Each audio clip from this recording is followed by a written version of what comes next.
안녕하세요. 소개받은 살둔 제로에너지 하우스 이훈이라고 합니다. 우선 저희가 자체적으로 워크숍도 굉장히 자주 합니다. 거의 매주 한 번 정도 다양한 기관이나 학교나 대상으로도 하고, 또 일반인을 대상으로 한 달에 한두 번씩 하는데, 저희 굉장히 많은 관심을 갖고 오시고 굉장히 유익한 시간을 나름 보내신다고 생각을 하는데, 이렇게 인프라적인 면에서 굉장히 밀리는데, 이렇게 깨끗한 이 환경에서, 좋은 시각적 환경에서 하게 돼서 정말로 감사드리고, 또한 이렇게 많은 분들이 오셔서 정말로 감사드립니다. 그리고 준비해 주신 YMC와 창원시에 제가 다시 한번 감사를 드리고요. 저는 오늘 에너지 절약 주택이라는 꼭 주택일 필요는 없습니다. 건물 마찬가지입니다. 20층짜리 건물이든 50층짜리 건물이든 일반적으로 우리가 말하는 패시브 하우스라고 말하는 에너지를 절약하겠다고 지은 건물에 대한 기초와 그다음에 원칙, 그다음에 사례 중심으로, 특히 살둔 제로 에너지 하우스와 그 외 살둔 제로 에너지 하우스가 지금까지 참여했던 지난 한 6년간 여러 가지 전국의 프로젝트를 중심으로 말씀을 드리도록 하겠습니다. 순서를 보자면, 첫 번째로 왜 에너지 절약 주택인가, 그러니까 왜 이런 것이 필요한가, 우리가 생태 지금 건축이지 않습니까? 여기 타이틀이 살둔 제로 에너지 하우스 건축주 저희 아버지 되십니다. 이거를 말하자면 거의 99.9%의 공이 이제 아버지한테 있는데, 그분은 굉장히 예전부터 생태 주택, 생태 건축, 생태 건물이라는 거는 기본적으로 우리 21세기에는 화석 연료로부터 최대한 탈피하는 그것을 빼놓고선 생태 건축은 얘기할 수가 없다.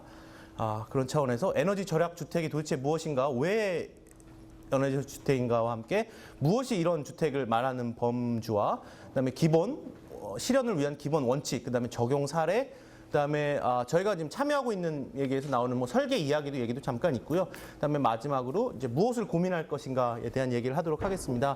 저희가 지난 6년 전에 집이 지어졌고, 굉장히 언론에나 굉장히 많은 관심을 받고 있습니다, 사실. 그래서 TV도 매달 계속 나오고 있고요. 그 3방송사에 굉장히 여러 가지 신문과 방송과 여러 가지 관심을 받고 있는데, 정말 감사한 관심과 이런 기대지만, 저희가 생각하는 가장 강력한 강점과 캐릭터는 실제 실현 사례를 가지고 얘기를 한다는 얘기입니다. 그리고 실제 실현 사례에 지금 6년간 사람들이 직접 살고 있고, 또 그런 똑같이 살고 있는 주택들이 계속 지어지고 있고, 계속 모듈화가 되고 있고, 그래서 이론적인 얘기, 무슨 추상적인 얘기도 물론 중요하고 굉장히 다 중요하겠지만, 저는 오늘 어떻게 보면 굉장히 제가 보통 하는 시간, 지금 굉장히 짧은 시간입니다. 2시간이라는 시간이. 동안 최대한 그 실제 얘기를 중심으로 제가 말씀드린 것들이 이렇게 책에 나와 있어서 말씀드린 게 아니라, 책에 나와 있는 거를 10년 전에 읽었고, 그것을 실현하기 위해서 또 몇 년을 노력했고, 노력을 해서 해보니 또 이렇더라라는 얘기 중심으로 좀 실제적인 얘기를 가지고 중심으로 말씀을 드리도록 하겠습니다. 예, 굉장히 강원도 홍천에 위치하고 있는데, 홍천에서 내면이라고 해서 굉장히 추운 지역입니다. 상당히 춥습니다. 철원과 버금갈 정도로 굉장히, 홍천이라는 것이 굉장히 큰 군이기 때문에 굉장히 추운 곳에 위치해 있는 주택이고요. 왜 에너지 절약 주택인가? 이 얘기에 앞서서 이제 에너지 자립 필요성이 이제 대두되고 있는, 우리 모두가 알고 있는 것에 대한 얘기를 해보겠습니다. 그 배경으로는 화석 연료 비용이 상승하고 있고요. 한정된 자원이기 때문에 계속해서 상승하죠. 그다음에 에너지 위기가 부상되고 있죠. 이 에너지 위기 부상을 이제 각자가 어떻게 받아들이는가는 굉장히 많이 다른 것 같습니다. 지금 살둔 제로 에너지 하우스 건축주는 당장 내일이라도 에너지 위기가 올 수가 있다고 생각을 하고 지난 10년을 사셨고, 또 우리 다음 세대까지 멀쩡할 거다, 기름이 계속 나오고 샌드 오일이 나오고 하니 괜찮다라고 판단할 수도 있고, 하지만 어쨌거나 에너지 위기라는 것이 오고는 있고, 그에 대한 대책이 딱히 없다는 것은 우리가 모두 공감하는 바죠. 그다음에 경기가 침체되고 물가 상승으로 인해서 실질적으로 이제 비용과 관련된 얘기죠. 에너지를 생존의 문제보다는 오히려 난방비, 냉방비 내는 게 굉장히 어렵다. 그다음에 100세 시대가 임박하고 고령 인구의 지역 정착화. 얘기는 우리 수명이 이제 길어지고 하면서 이제 아파트를 떠나서 주택을 짓고, 특히 일반 주택의 경우에서는 노년층으로 될수록 특별히 뭐 전 세계가 같은 패턴을 보이지만 많이 이제 움직이질 않으십니다. 그래서 이제 한번 집을 지으면 그 집에서 가능한 오래 살고 싶으시고 그 다음 세대한테도 집을 물려주고 싶으시고 또 이런 주택이라는 게 아파트와 달리 또 한 번 지어놓으면 그렇게 가치가 그렇게 딱히 없습니다. 그렇기 때문에 주택 한 번 지으면 제대로 지어야겠다라는 게 이제 점점 더 강조가 되고 있고요. 그래서 지속 가능한 뭐 여러 가지 의미로 쓸 수 있는 지속 가능한 주택에 대한 요구가 정말 많이 증가하고 있고 지난 몇 년간 제가 뭐 많은 사람들과 맨날 만나고 진행을 하면서 굉장히 특히 요즘에 와서 더 증가하고 있는 게 사실입니다. 그럼 이거에 대한 우리 건축계의 반응이 해결책이 극단적으로 표현하면 기존 에너지원을 신재생 에너지로 대체하는 방법이 있죠. 기존의 뭐 가스라든지 뭐 석유 에너지를 신재생 에너지로 대체하는 거죠. 보일러만 바꾸는 거죠. 뭐 태양광이든 태양열이든 풍력이든 뭐 지열이든 뭐 모든 그런 신재생 에너지로 대체하는. 그래서 우리 화석 연료에 대한 이런 의존도와 에너지 위기라든지 여러 가지가 한 방에 해결될 수 있도록 뭐 정부 차원에서는 항상 지금까지 뭐 몇 년간 계속 하고 있는 뭐 전 세계적으로도 많이 그렇고요. 그런 것입니다.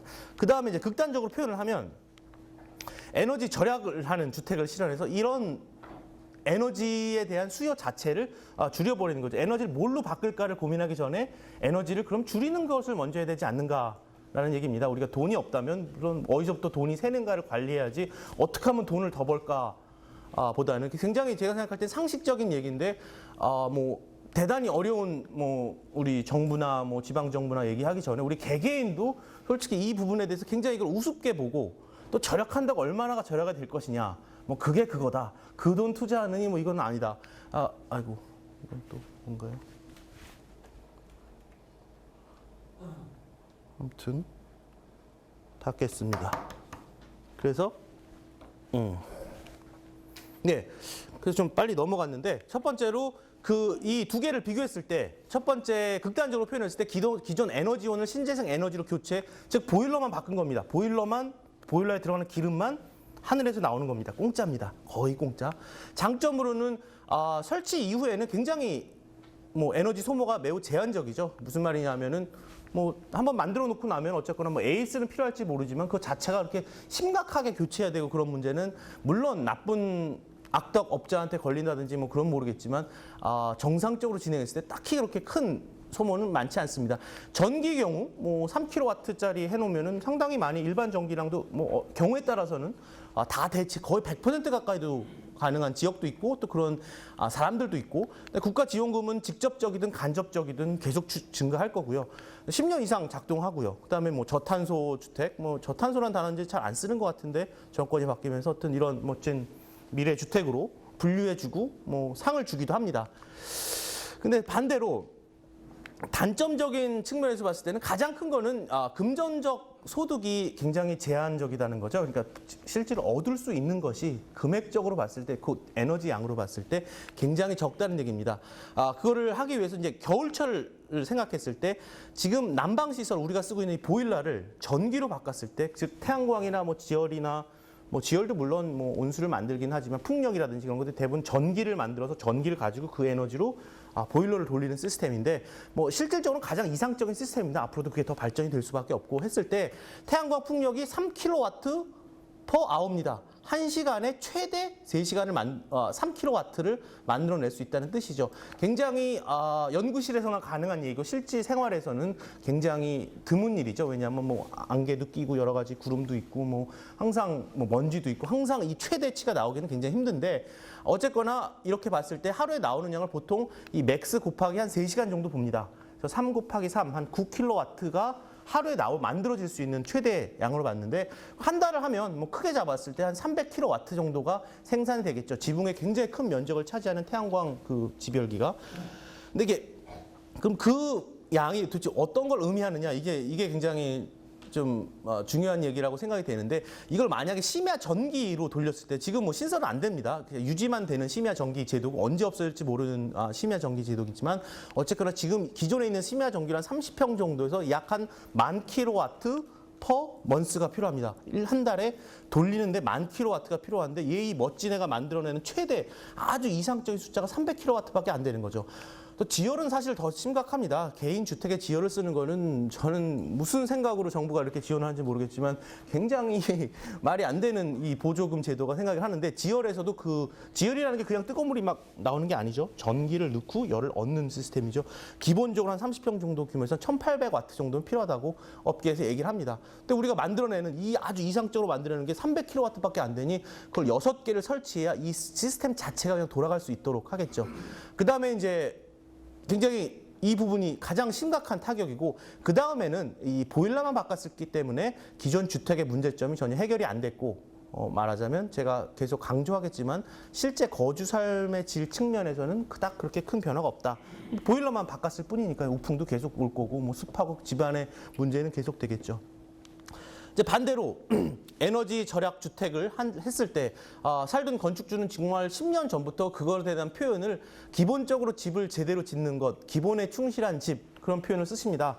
이게 계속 패시브 하우스건 뭐 제로 에너지 하우스건 뭐 저에너지 주택이건 건물이건 딱히 그렇게 대단한 건 아니다. 그냥 기본적으로 해야 될 일을 하는 거다. 기본적으로 집을 제대로 짓는 제대로 된 쉘터를 만드는 걸 했을 때 장점으로는 냉난방 에너지 수요가 뭐 엄청나게 줄죠. 엄청나게 절약을 하죠. 비용적인 측면에서 굉장히 절약이 되고요.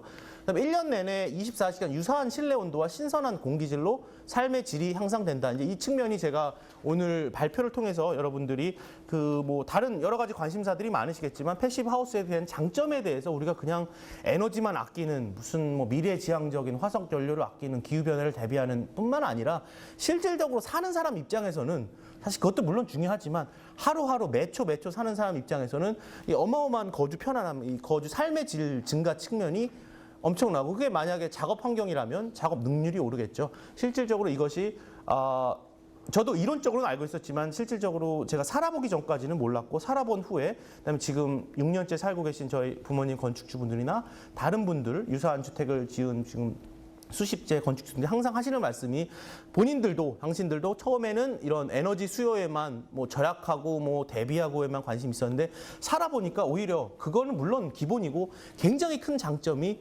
이 거주 편안함감의 삶의 질 측면 향상 측면에 있다. 계속해서 제가 강조를 하도록 하겠습니다. 그다음에 뭐 돌발 변수에 매우 능동적으로 대처 가능하겠죠. 이제 필요한 게 적으니까. 그냥 참을 수도 있는 거고 아니면 뭐 뭘 해서라도 구할 수도 있는 거고 그다음에 여러 가지 뭐 주택의 수명도 건물의 수명도 대폭 증가합니다. 사실적으로 패시브 하우스가 오래 가는 건물을 위해서 지어지는 건 아닌데 이것을 실현하기 위해서는 고기밀, 고단열, 뭐 꼼꼼하게 지을 수밖에 없습니다. 그래서 결과적으로 그걸 목표로 한 건 아니지만 건물 자체가 좀 제대로 지어지죠. 굉장히 세심하게 여러 가지 방수 문제 하나부터 처리가 되고 그렇지 않으면 이게 당장이라도 제대로 작동하기가 힘드니까 그래서 결과적으로 굉장히 지속 가능성이 향상이 되고요. 가치는 뭐 계속 지속적으로 향상되겠죠. 오일 가격이 상승한다는 변수에 의해서 그리고 여러 가지 뭐 표준화된 것을 우리도 실현한다는 장점이 있는가 반면에 단점적인 측면에서는 언론에서 굉장히 단편적으로 언급을 하고 있고 정부도 그렇고 굉장히 뭐 9시 뉴스에 가끔 뭐 전기 위기가 와서 갑자기 취재가 들어와서 무슨 이런 주택이 있다. 그러고 이제 없어져 버리고 막 이런 게 있구나. 또 이제 사람들은 그걸 가지고 99%는 또 이게 무슨 뭐 초기 투자 비용이 많이 들고 뭐 어쩌고 저쩌고 뭐 그래서 굉장히 이 깊은 얘기 없이 그냥 지나가는 이 절약이라는 거에 대해서 깊이 이게 과연 초기 투자가 많이 든다면 그럼 어떻게 하면 극복할 수 있을까에 대한 고민은 별로 하지도 않고 그냥 비싼 그냥 멀리 있는 우주에 있는 존재로 계속 인지하고 있죠. 우리나라에서는 특히. 그다음에 이제 이 부분도 뭐 실현을 하시는 사람 입장에서 굉장히 건축주분들이 특히 상당히 많은 여성 건축주분들이 민감하십니다. 이렇게 특별함이 없다는 거에 대해서 대단한 시설이. 그다음에는 간단한 원칙에도 불구하고 건설계, 특히 설계 부분부터 시작해서 시공도 마찬가지지만 현재 굉장히 부정적으로 받아들이고 같은 맥락에서 예측 가능한 성능의 신뢰성 이게 이렇게 지으면 이 정도 나올 것이라고 말하는 거에 대해 신뢰하기 굉장히 힘듭니다. 우리나라도 뭐 인증제도라든지 뭐 여러 가지 뭐 독일에 있는 거, 유럽에 있는 거, 어디 있는 거 끌고 오고 우리나라에서 만든다 그러고 지금 뭐 정부에서도 학교들에서 하고 있는데 건물은 지어지지도 않고 있는데 인증제도만 막 판을 치는 실질적으로 신뢰하는 과연 이렇게 지었을 때 이 금액이 뭐 초과됐든 똑같은 비용으로 지었든 기존 주택 대비 과연 이게 신뢰할 수 있느냐 굉장히 큰 문제입니다. 사실은 어느 나라나 어느 소사이어티나 이 문제가 가장 큰 어려우면 신뢰할 수 있다면 그러면 용기 있는 사람부터 시작을 하겠죠. 그다음에 이제 과연 에너지만 절약할까? 아까 말씀드린 그 에너지 외에 강력한 장점들에 대한 관련한 얘기입니다. 에너지 절약 주택을 뭐 건물이라고 한다면 차량과 비교한다면 제가 비유를 해보면 냉난방비를 절약하죠. 절대적으로 비용적인 측면에서 곧 그거는 적은 기름을 오래가는 고연비 차량이 되는 겁니다. 그죠? 요즘에 다 모두가 추구하고 있는 지금 무슨 연비 많이 나오는 게 막 자랑인 세상은 벌써 끝났는데 우리가 생각해보면 불과 몇 년 전까지만 해도 연비 좋은 차에 대한 그 지금 같은 이 생각이 아니었습니다. 정말 급속도로 순식간에 바뀌었고 현대차, 기아차도 연비가 갑자기 점프를 해버렸고 그런 고연비 차량이 기능이 있죠. 그 다음에 동일 실내 온도가 유지되고, 그 다음에 조금 이따 말씀드릴 여러 횟수 환기 장치를 통해서 항상 신선한 공기질이 항상 실내에 있는 공기가 계속 깨끗한 상태가 유지된다. 특히 동일한 실내 온도가 어디 뭐 부엌만, 뭐 안방만 그런 게 아니라 안방도 그렇고 부엌도 그렇고 거실도 그렇고 뭐 다용도실 그렇고 화장실도 그렇고 뭐 낮에만 그런 게 아니라 새벽 2시간, 3시간 화장실을 새벽에 나올 때도 똑같은 아주 편안한 실내 환경이 유지된다는 게 차랑 비유했을 때는 월등히 향상된 승차감과 비교할 수 있다고 생각합니다. 연비만 좋으면서 다른 걸 다 포기한 게 아니라 오히려 굉장히 우리가 국산차 타다 갑자기 벤츠 탄 것처럼 굉장히 놀랍게 편안한데 게다가 연비도 좋은 그게 왜 에너지 절약 주택인가를 설명할 수 있는 게 저는 그 에너지만 절약하는 것 갖고는 굉장히 좀 창피하다고 생각을 하고 실질적으로 많은 우리가 막 이 업계에서 우상으로 보고 있는 독일이라든지 오스트리아라든지 뭐 스위스라든지 영국이라든지 뭐 그런 나라들이 벌써 10년 전 또 더 전에 에너지 얘기는 다 빼고 그 사람들은 이 승차감 얘기를 하고 있는데 우리는 굉장히 아직도 뭐 에너지를 절약한다, 무슨 기름값이 덜 든다, 전기값이 덜 든다라는 얘기로 굉장히 천박하게 그건 굉장히 기본적으로 당연한 얘기고 오히려 이 부분에 더 결국 이제 이 얘기는 이제 승차감이라는 건 설계에 대한 얘기이기도 합니다. 사실 어떻게 사람들이 반응하느냐, 얼마나 편안하냐, 그 건물의 목적이 무엇이든지 간에. 그래서 보면 기존 차량과 똑같은 기능을 하면서 높은 승차감의 고연비 차량이라고 차량을 비교한다면 이렇게 제가 뭐 정의를 해봤습니다. 정말로 기존 차량과 똑같은 기능은 쪽에는 똑같으니까요. 하지만 승차감이 굉장히 월등히 향상이 되고 비교할 수 없은 패러다임으로 형성이 되면서 연비 또한 어마어마하게 좋은. 그래서 뭐 제가 뭐 계속 반복적인 얘기지만 뭐 제 입장에서 굉장히 중요하다는 얘기라서 이 초반에 이 짧은 시간에 소중한 시간을 쓰고 있습니다. 이 기본적으로 집을 제대로 짓는 기본에 충실한 집이라고 표현할 수 있는 이런 에너지 절약 주택에 대한 요소들을 실현하는 것이 앞으로 어떠한 새로운 공짜 에너지원이 등장해도 그것의 최우선 순위에는 절대 어떠한 변동이 생길 수 없다. 앞으로 공짜 에너지원이 등장하는 것은 보일러가 바뀌는 거지 집이 바뀌는 게 아니기 때문에 보일러만 바뀐다고 변화하는 것은 돈을 덜 내는 것밖에 없기 때문에 기본에 충실했을 때는 앞으로 보일러가 생기건 안 생기건 어떤 위기가 오건 안 오건 여러 가지 향상된 것은 다 누릴 수가 있기 때문에 무조건 최우선 순위에 있다. 이게 뭐 말하자면 패시브 하우스라는 게 추진하고 있는 가장 기본적인 철학입니다.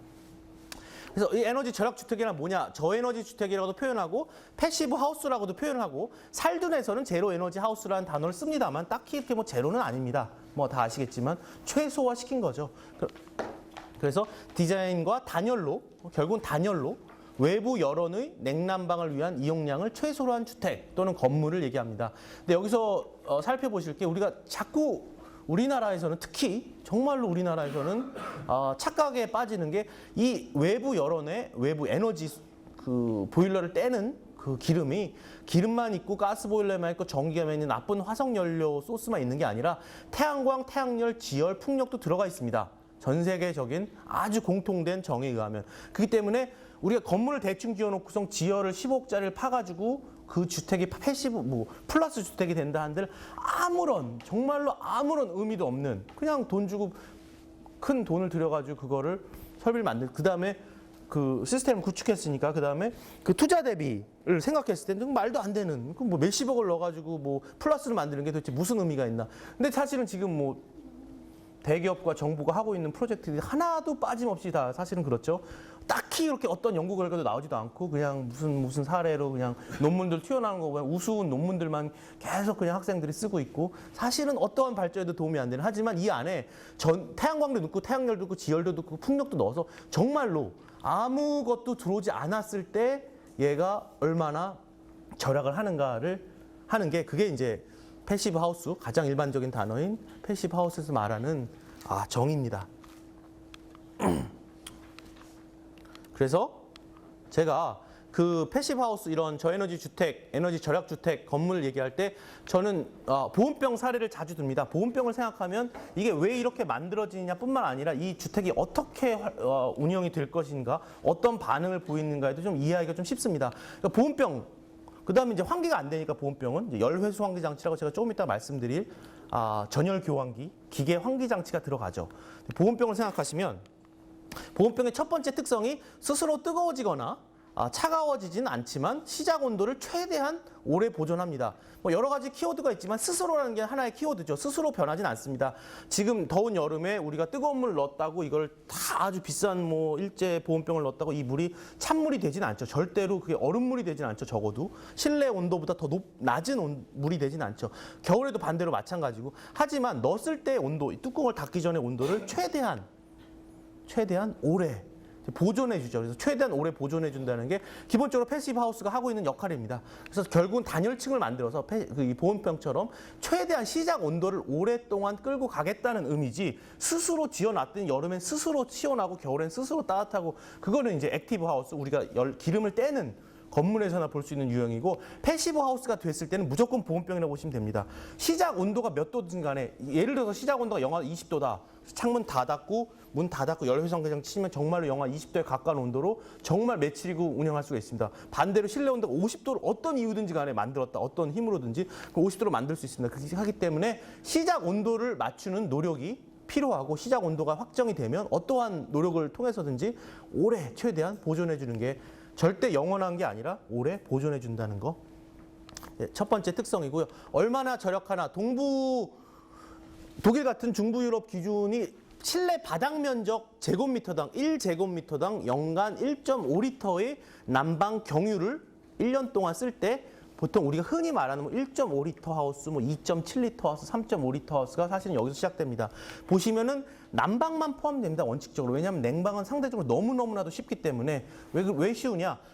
여름에는 우리가 밖에 온도가 30도일 때 실내 온도가 예를 들어서 5도만 돼도 굉장히 시원합니다. 5도 차이만 나도. 하지만 겨울에는 추울 때는 막 영하 10도인데 실내 온도는 뭐 플러스 20도 이상일 테니 30도의 차이가 나기 때문에 겨울철이 월등히 어렵기 때문에 여름철은 상대적으로 훨씬 쉽고 일반적으로는 난방만 기준으로 했을 때 1제곱미터당 1.5리터를 1년 동안 쓰면 1.5리터 하우스. 근데 국내는 어떤가 살펴보면요. 뭐 학계에서는 여러 가지 말이 있습니다. 사실 구체적으로 공개도 안 돼 있고 사실은. 근데 이제 학계에서 계속 예측을 하는데 보통 16에서 17리터 정도를 보고 있습니다. 국내 표준. 이게 국내 표준입니다. 모든 아파트와 모든 주택을 다 포함한 뭐 어디 특정한 지역, 어디 강원도만 그런 것도 아니고 여기 창원만 그런 게 아니라 전국 기준으로 봤을 때 이 정도 수준이다. 뭐 대략 봤을 때 한 10분의 1 수준이 되겠습니다. 그래서 굉장히 많이 절약을 한다는 얘기가 되겠죠.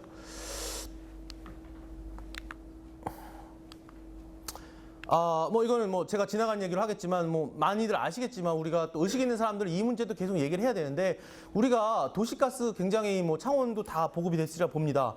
굉장히 편리하고 싸고 좋은데 문제는 같은 열량 대비 우리가 예를 들어서 농촌으로 갔을 때 조금 도외지로 나갔을 때 쓸 수 있는 가장 무난하고 뭐 확실한 쉬운 여론이 이제 등유를 떼는 건데 기름을 떼는 건데 똑같은 열량 대비 도시가스가 3.5배 더 저렴합니다.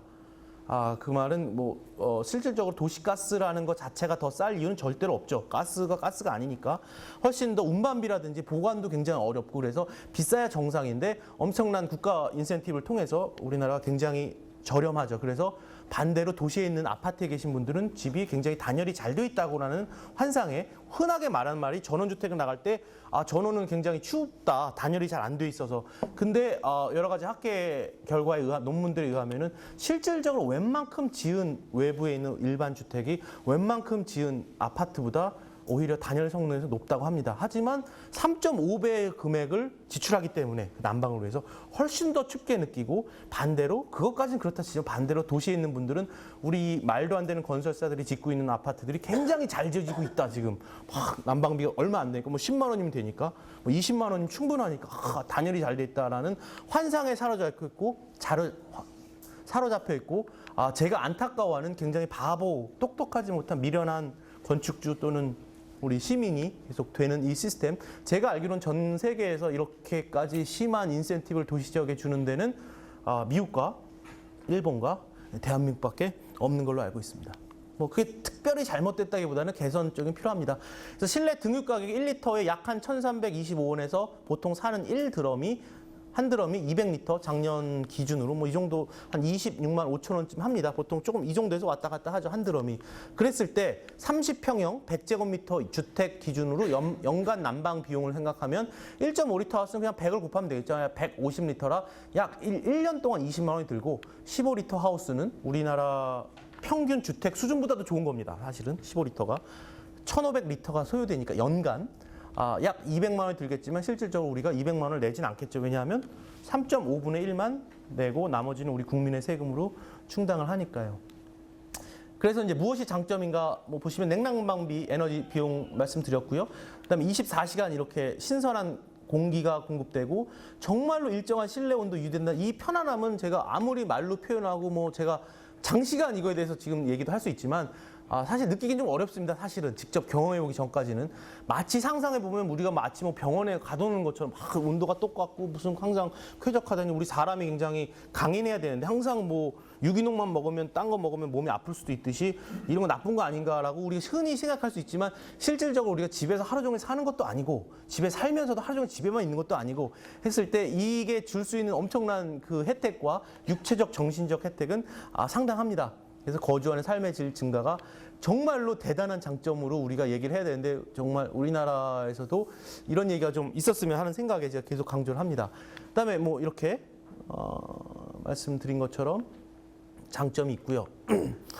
그다음에 이제 기본 원칙에 대해서 제가 간단히 설명을 드리겠습니다. 기본 원칙은 1kW를 아끼는 것이 1kW를 만드는 것보다 훨씬 가치가 있다. 이 훨씬 가치 있다는 데서 제가 학교에서 대학원에서 건축을 공부하면서 이쪽 에너지 쪽을 공부를 하고 전공을 하면서 굉장히 우습게 그 당시만 해도 여겼습니다. 왜냐하면 훨씬 가치 있다는 게 우리가 뭐 아껴 쓰자, 무슨 뭐 밥을 조금 먹는 게 좋고 뭐 착한 마음을 갖는 게 좋고, 이렇게 굉장히 정서적인 뭐 장자 유자 얘기하듯이 정서적인 얘기로 이해를 했는데, 실질적으로 집이 지어지고 살아보니 이쪽에서 얘기하는 정말로 이 훨씬 가치 있다는 게 금액적인 것뿐만이 아니라 정말로 사는 사람 입장에서 굉장히 큰 정말로 파라다임을 바꿀 수 있을 만큼의 가치가 있구나. 그래서 그것이 이런 패시브 하우스의 기본적인 원칙입니다. 그래서 대략 한 9개 정도로 정리를 해봤습니다. 근데 단 하나도 제가 뭐 새로 어디서 개발했다거나 뭐 어디서 뭐 들은 얘기를 갑자기 하는 건 아니고, 뭐 30년 전부터 벌써 독일 패시브 하우스를 만들면서 그 독일의 멋진 과학자분들께서 정말로 다 정리를 했던 얘기죠. 다 과학적인 얘기들이기 때문에 지금도 그렇고 앞으로 그렇고 영원히 깨지기는 힘든 원칙들입니다. 이게 10평짜리 농막이건 무슨 30층, 뭐 50층짜리 커다란 건물이건 이 기본적인 이 원칙에는 딱히 변화가 크게 일어날 수가 없습니다. 원칙 자체에는. 실험 방법은 여러 가지 바꿀 수 있지만 그걸 제가 다시 좀 쉽게 재정리해봤습니다. 첫 번째로 에너지 다시 또 보온병이 나왔습니다. 보온병 플러스 열외 환기장치 1개, 에너지 절약 주택이다. 즉 물을 뜨거운 물 넣고 뚜껑을 닫으면 오랫동안 뜨거운 물이 오래 가고, 차가운 물 넣으면 오랫동안 차가운 물이 가고, 영원한 건 아니고 하여튼 오래, 최대한 얼마나 이 병이 잘 만드느냐에 따라 오래 간다. 원칙 2가 뚜껑을 닫았을 때만 보온병의 기능을 작동하죠. 주택도 마찬가지입니다. 주택이든 건물이든 유리나 창문도 닫고 출입문도 닫고 그때부터 열외 환기장치를 켰을 때나 이게 기능을 작동하지, 보온병 아무리 좋은 거라도 뚜껑을 열어놓으면 뭐 아무 의미가 없으니까. 그래서 이것도 제가 강조를 하고요. 그다음에 첫 번째가 우리가 모두가 알고 있고, 그다음에 이제 가장 쉽게 말들을 하고 얘기를 하고, 고단열, 뭐 고기밀, 뭐 그런 단어로 뭐 단열이 뭐 잘된 집, 안 된 집 하면서 언급을 하는 건데 실질적으로는 말처럼 그렇게 쉽지 않은 거고 실질적으로는 실질적으로 전 세계는 아니겠지만 뭐 이런 데 관심을 노력하는 이런 나름 선진국 국가들 독일, 한국, 뭐 일본, 미국 뭐 이런 나라들의 국가 차원이든 기업 차원이든 지자체 차원이든 학교 차원이든 개인 입장에서건 무슨 연구자 입장에서건 하여튼 모든 사람들이 실질적으로 싸우고 있는 게 사실 이 부분입니다. 그만큼 실현이 굉장히 어렵고 그냥 실현하는 것 자체는 굉장히 쉬운데 어떻게 하면 이거를 산업화시키고 어떻게 하면 이걸 확대시키고 어떻게 하면 더 보급시키냐가 정말로 말처럼 쉽지 않기 때문에 그게 외부 벽체라는 건 외부면을 말하죠. 그래서 벽만 말하는 게 아니라 우리 바닥과 이 벽, 그다음에 위에 천장이니까 지붕까지 전체에 일정한 고단열, 고기밀을 유지하는 겁니다. 고단열 하면 고기밀 합니다, 무조건. 근데 고기밀 하다고 고단열 하진 않죠. 고단열이 훨씬 더 큰 범주인데 이 전체라는 게 굉장히 중요한 키워드죠. 우리 보온병을 생각할 때처럼 이 바닥에 단열재를 뭐 스티로폴 깔든 뭘 깔든 엄청나게 깔고 옆에도 뭐 완벽하게 벽을 했다 치고 천장도 완벽하게 했다 쳤지만 그것까지도 그렇게 쉽지가 않습니다. 일반 건축물에서. 주택에서조차 쉽지가 않습니다만 거기까지 했다 치더라도 그 다음에 정말로 어려운 게 그럼 어떻게 이 바닥 단열재와 이 벽체 단열재를 연결시킬 거고 이 연결된 게 또 지붕하고 만나서 전체가 단열재로 쌓인 보온병을 만들 것인가. 그게 말처럼 정말로 쉽지가 않습니다. 뭐 하물며 정말 20평짜리 집을 지으면서도 쉽지 않은 거기 때문에 굉장히 그만큼 중요하고 여러 가지 단열재들, 뭐 기법들 뭐 튀어나오고 뭐 어쩌고 얘기는 하지만 근본적으로는 굉장히 기존의 방법으로는 불가능하고 새로이 이거를 접근하는 노력들이 이루어지고 있습니다. 그래서 보시면 에너지 절약 주택의 핵심이 건물 전체 외벽에 고단열에 있기에 그렇죠? 다양한 단열재와 다양한 방법, 뭐 말하자면 건축 공법이죠. 단열재를 어떻게 붙이느냐이기 때문에 어떤 식으로 건축에 쓰이느냐로 에너지 절약 주택 실현이 가능합니다. 실질적으로. 그리고 제가 생각할 수 있는 모든 방법으로 실현된 사례들이 전 세계에 있습니다. 어떻게 이렇게 하면 되지 않을까? 다 실현 사례들이 있더라고요. 제 딴에 생각할 수 있는 다양한 사례들이. 그만큼 뭐 가능한 방법은 정말로 수백 가지가 있습니다. 결국은 단열을 전체를 돌리기만 하면 되니까 뭐 예를 들어 스티로폴이다, 우레탄을 다 전체 바닥부터 돌려서 외벽에 예를 들어서 다 돌리면 되니까 뭐 그렇게 어려운 것 같지 않고 뭐 가능합니다. 그래서 여러 가지 공법이 있죠. 저희가 하고 있는 SIP라는 재료를 써서 이런 목조주택 방식이 있고 또 이제 뭐 저는 그냥 ICF라고 합니다. 미국에서 그렇게 칭하기 때문에 이제 독일 쪽이나 유럽 쪽에서 중부 유럽 쪽에서 그냥 본격적으로 지금 사용하고 국내에서도 굉장히 많이 수입되고 있는 또 생산도 되고 있고 이런 다양한 기법들이 있는데 뭐 이 ICF 얘기를 뭐 더 하자면은 인슐레드 콘크리트 폼이라는 거의 약자입니다. 그래서 이런 뭐 이것도 네오폴이라는 스티로폴로 만들어져 있는데 저희가 만드는 SIP와 똑같은 스티로폴 말하자면 뭐 똑같은 유형의 스티로폴을 사용해서 이 중간이 비어 있습니다. 이렇게 이 사이에다가 철근을 꽂고 콘크리트를 붓는 거죠. 이런 것의 장점이 뭐냐? 우리가 그냥 생각할 때 그냥 단열재를 돌리면 되지 않느냐 하지만 실질적으로 건물을 그렇게 만들기 굉장히 어렵습니다. 실제로 그렇게 하기는. 또한 더 큰 문제는 그렇게 했을 때 과연 그게 얼마나 오랫동안 버틸 수 있는가를 예상하는 게 굉장히 힘들어요. 그리고 실질적으로 건축주 입장이든 뭐 기업 입장이든 정부 입장이든 돈을 내는 이걸 구입하는 입장에서 봤을 때는 과연 그게 신뢰할 수 있느냐, 과연 제대로 단열재가 붙었는가, 하루 종일 와서 볼 수도 없고 눈으로 봐서 제대로 붙었다고 해서 과연 그게 6개월 후, 6년 후에 멀쩡히 붙어 있을 건가에 대한 우려도 있고. 근데 이제 이렇게 표준화된 자재들, 이런 아까 말씀드린 SIP도 그렇고 제가 조금 이따 강조를 하겠지만 이런 자재들의 특징은 어떻게 만들어도 어쨌거나 단열에는 문제가 없습니다. 단열을 깨기가 어렵게 되어 있습니다. 그냥 판넬이기 때문에. 깨지지가 않기 때문에 원칙적으로 중간에 벽이 막 구멍이 있지 않는 이상 신뢰할 수 있다는 거죠. 그 오차라는 거를 예측할 수 있기 때문에 이걸로 하면 이 정도 성능이 나오는구나라는 걸 예측할 수 있는 거. 그 싸움을 사실은 지금 전 세계가 하고 있는 겁니다. 그냥 가능한 거 정도는 얼마든지 우리 막 기업들 나오고 연구자들 나와서 멋진 말로 막 얘기를 하는데 과연 얼마나 우리가 신뢰할 수 있을까? 그게 당신이 하면 물론 당신 정말로 뭐 어마어마한 사람들을 데리고 하면 좋겠지만 우리 일반 뭐 개인 주택이든 아니면 어떤 뭐 오피스건 큰 건물이 할 때 다양한 건설사, 다양한 사람들, 다양한 업자들이 껴서 다 자기 이윤축을 위해서 일할 때 과연 얼마나 이것의 성능을 신뢰할 수 있을까? 그거 싸움을 그래서 이게 말처럼 쉽지가 않습니다. 그래서 이거는 뭐 제가 인증제도 얘기가 조금 언급이 되어 있는데 핵심이고 가장 선행돼야 될 것은 단순한 단열 개수 기준이나 뭐 단열재별 두께가 아니라 실질적으로 단열재 시공 공법별 그냥 공법이 아니라 단열재 시공 공법별 예측 가능한 성능에 대한 인증 제도를 구축하는 게 중요합니다.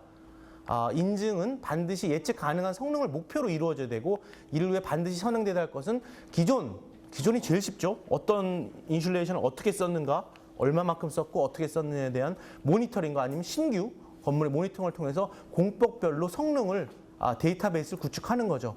그래서 우리가 다 뭐 인증제도 무슨 인증제도 뭐에 의하면 우리나라 저주택은 4.7리터 하우스고 2.7리터 하우스고 무슨 1.8리터 하우스고 하는 이 인증제도가 그냥 컴퓨터로 만들어진 게 아니라 사실은 이러한 모니터링 분석에 기반한 만들어졌고 인증이 단열재 두께가 두꺼우니까 이건 몇 점을 주는 게 아니라 단열재 시공 공법별로 이렇게 했을 때 실제로는 이런 숫자가 나온다. 그래서 우리가 예측 가능하게 우리가 기대하는 것이 나올 수 있도록 초점이 맞춰져 있습니다. 그래서 단시간에 뭐 여기 오신 분들 중에 뭐 학교에 계시거나 정부에 계신 분도 있을 수도 있다는 생각에 제가 조금 더 강조하자면 정말 이걸 단시간에 만들 수 있는 게 아닙니다. 정말로. 지금이라도 빨리 그 모니터링을 시작해야 됩니다. 새로 짓는 건물들 모니터링하고 그다음에 기존에 있는 건물들 얼마나 쉬운데 모니터링이 별게 아니라 그 건물이 어떻게 만들어졌는가를 일단 분류해서 100개의 건물이다. 100개를 분류를 시키고 그 안에다가 온도계 갖다 놓는 거죠. 그래서 뭐 10초에 한 번, 이건 1분에 한 번, 이건 모니터링 요즘에 USB만 꼽으면 되게 정확한 것도 얼마든지 나오고 얼마 하지도 않습니다. 금액이. 그래가지고 실별로 다 해가지고 그 자료가 유형별로 예를 들어서 뭐 100개가 모이고 1000개가 모이면 그때는 좀 그럴듯한 그래프가 그려지겠죠. 뭐 한두 개 해가지고 어쩌고 저쩌고 우리 흔하게 보는 논문 얘기가 아니라 정말로 100개, 1000개씩 해가지고 그래서 이렇게 지었을 때 이렇게 나오니 이 정도로 하는 게 좋다. 아니면은 이때는 이 정도가 뭐 단열재 두께는 50cm지만 실질적으로 성능은 단열재 잘 쓴 5cm 성능도 안 나온다. 그런 진실을 이렇게 밝히는 이 노력이 정부 차원에서 이루어져야 되는데 안타깝게도 우리 지금 정부 하고 있는 시스템은 제가 뭐 잘 알고 있습니다. 여러 가지로 인맥도 많고 여러 가지 깊숙이 제가 관여도 하고 멀리서 깊숙이는 아니지만 깊숙이는지만 멀리서 관여하고 있어서 보면 다 그냥 책상에 앉아가지고 어떻게 하면 인증제도를 만들고 어떻게 하면 기준을 높이고 뭐 어떻게 하면 어쩌고 저쩌고 독일은 어쩌고 하는데 그들도 이 시기를 거쳤는데 이 시기에 그들은 그렇게 얘기만 하는 게 아니라 이 건물들을 분석을 했습니다. 짓는 새로운 건물들, 기존의 건물들. 그래서 데이터베이스를 만들었죠. 그런데 우리나라는 데이터베이스가 없어요.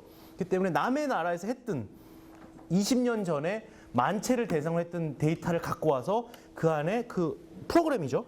소프트웨어 안에 말하자면 뭐 엑셀로 만들고 많이들 그러니까 그 안에다가 우리나라 기후 데이터만 집어넣고 그 건물이 1.7리터 하우스다, 1.4리터 하우스다. 지금 우리가 얘기하고 있는 게 그겁니다. 우리 뭐 잡지나 신문이나 뭐 TV에서 볼 수 있는 이거는 무슨 2.7리터 하우스고 뭐 기획은 1.8리터 하우스인데 지역구 나니까 4.5리터 하우스다. 그게 그 집을 성능 모니터하는 게 아니라 그 프로그램을 그냥 돌린 겁니다. 그 도면을 보고 이렇게 지었을 때 이렇게 나오니까. 근데 그게 우리나라에서 한 거를 돌린 게 아니라 저 멀리서 한두 채가 아니라 정말로 몇만 채를 돌린 데이터를 가지고 우리는 하고 있는. 그래서 앞으로 전혀 발전이 안타까운 말씀에 강조하지만 제가 이런 발표를 제가 6년째 지금 하고 있는데 그때나 지금은 정말로 단 하나 1cm의 스텝도 앞으로 지금 못 나오고 그 자리에 있습니다. 우리가 갑자기 막 좋아지는 건 당연히 어렵겠지만 노력을 해야 좋아지는데 우리는 굉장히 말로만 이렇게 하고 있다.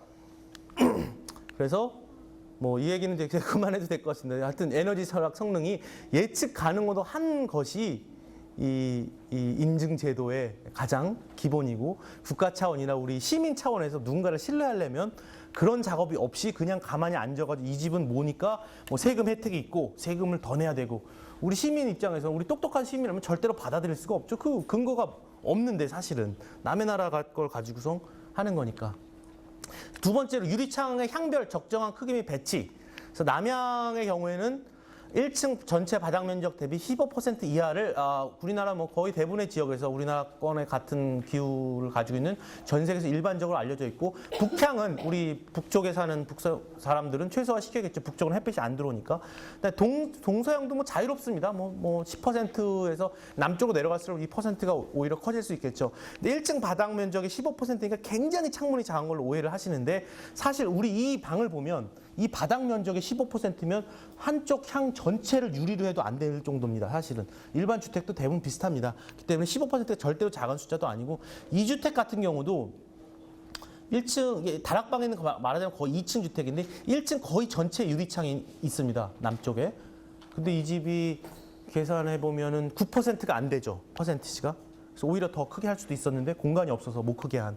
그래서 딱히 이렇게 설계상 우리 사는데 불편하고 뭐 그런 건 사실 없습니다. 근데 만약에 북쪽에 내가 꼭 향을 뭐 통유리를 해야 된다. 그럼 처음부터 잘못 시작한 거기 때문에 그걸 해결할 수 있는 건 우리 현대과학으로는 불가능하고요.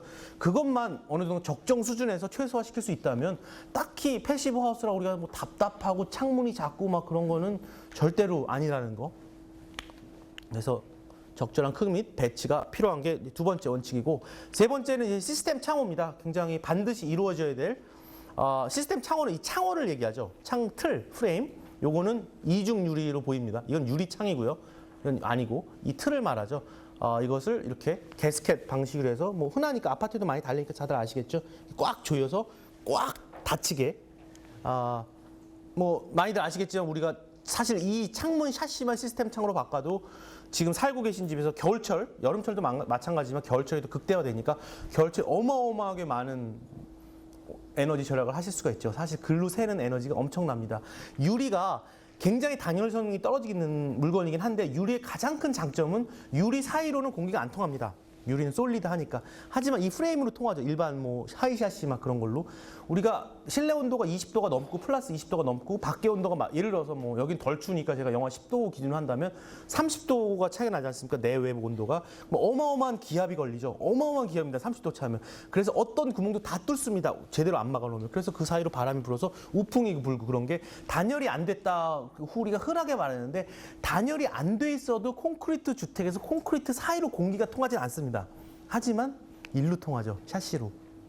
시스템 창호는 반드시 하셔야 되는, 뭐 패시브 하우스건 말건. 그리고 요즘에는 굉장히 국산도 많이 좋아졌고, 굳이 뭐 이건 창호 뭐 그런 거 안 쓰셔도 굉장히 경쟁력 있고 좋은, 가격도 굉장히 많이 저렴해졌고, 시스템 창호가 있고요. 네 번째도 반드시 있어야 되는 연료 환기 장치입니다.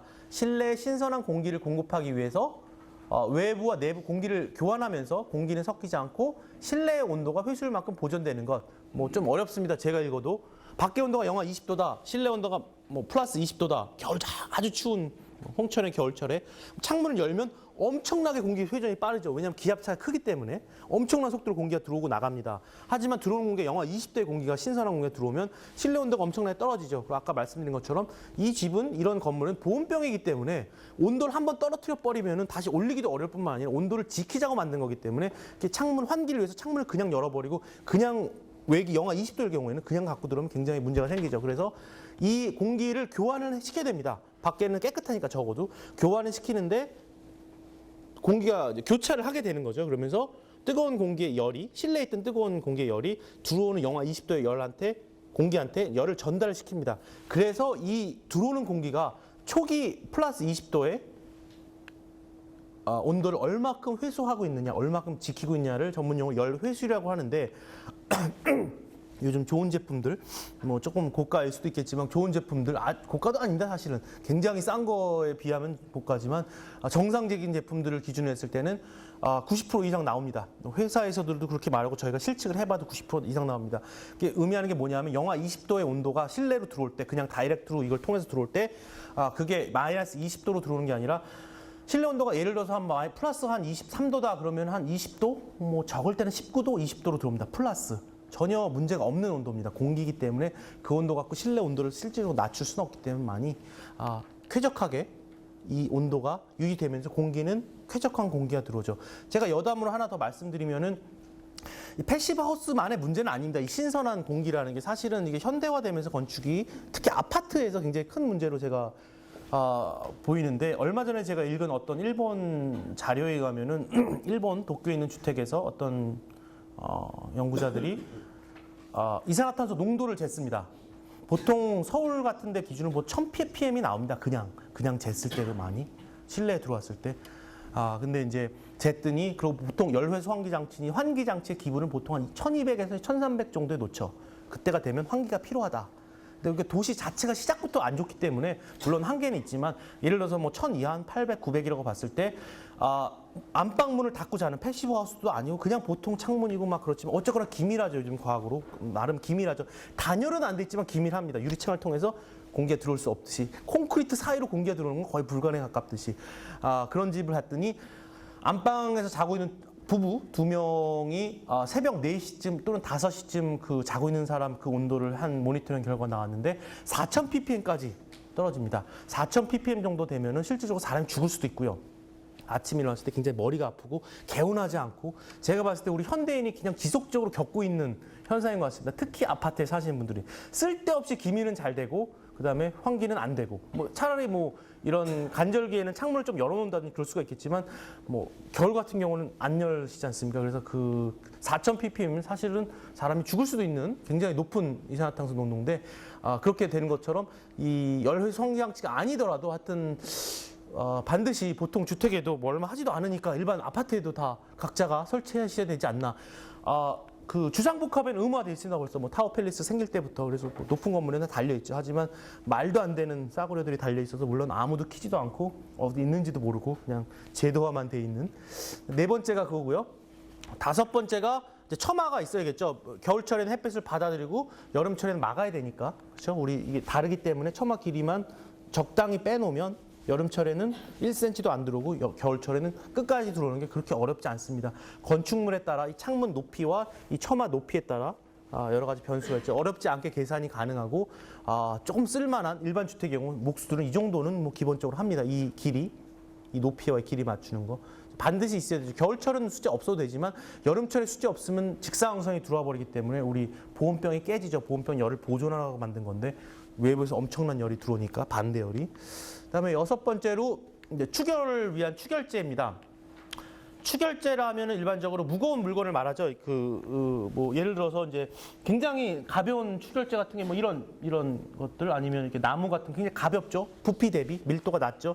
굉장히 높은 추결제 예를 들어서 상대적으로 이런 쇠 뭐 콘크리트 돌 굉장히 높죠. 같은 부피를 봤을 때 그것의 특징은 걔네들이 그 온도에 있던 열을 저장하고 있다가 추운 온도든 낮은 온도든 앞으로 변하는 온도에 대해서 여름철에는 더워진다든지 겨울철에는 추워진다든지 할 때 보존하고 있다가 열을 좀 내놓죠. 그래서 지연시키는 효과가 있죠. 이 보온병의 기능을 정말로 절대적으로 지연시키는 좋은 효과는 있습니다. 반드시 뭐 있어야 되고 뭐 추결체가 뭐 그런 건 아닙니다. 패시브 하우스를 하더라도.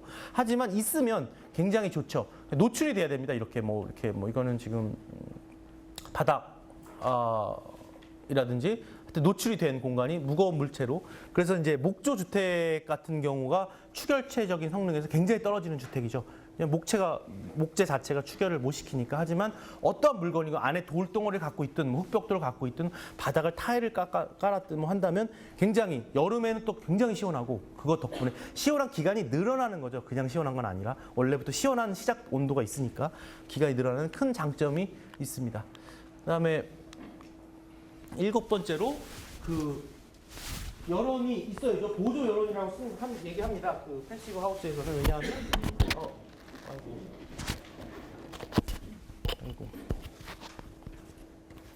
왜냐하면 상대적으로 굉장히 여론이 별로 필요 없으니까 굉장히 아끼니까 뭐 똑같은 걸 갖고 보조 여론이라고 부릅니다. 굉장히 덜 쓰니까 10분의 1 이하로 쓰이니까.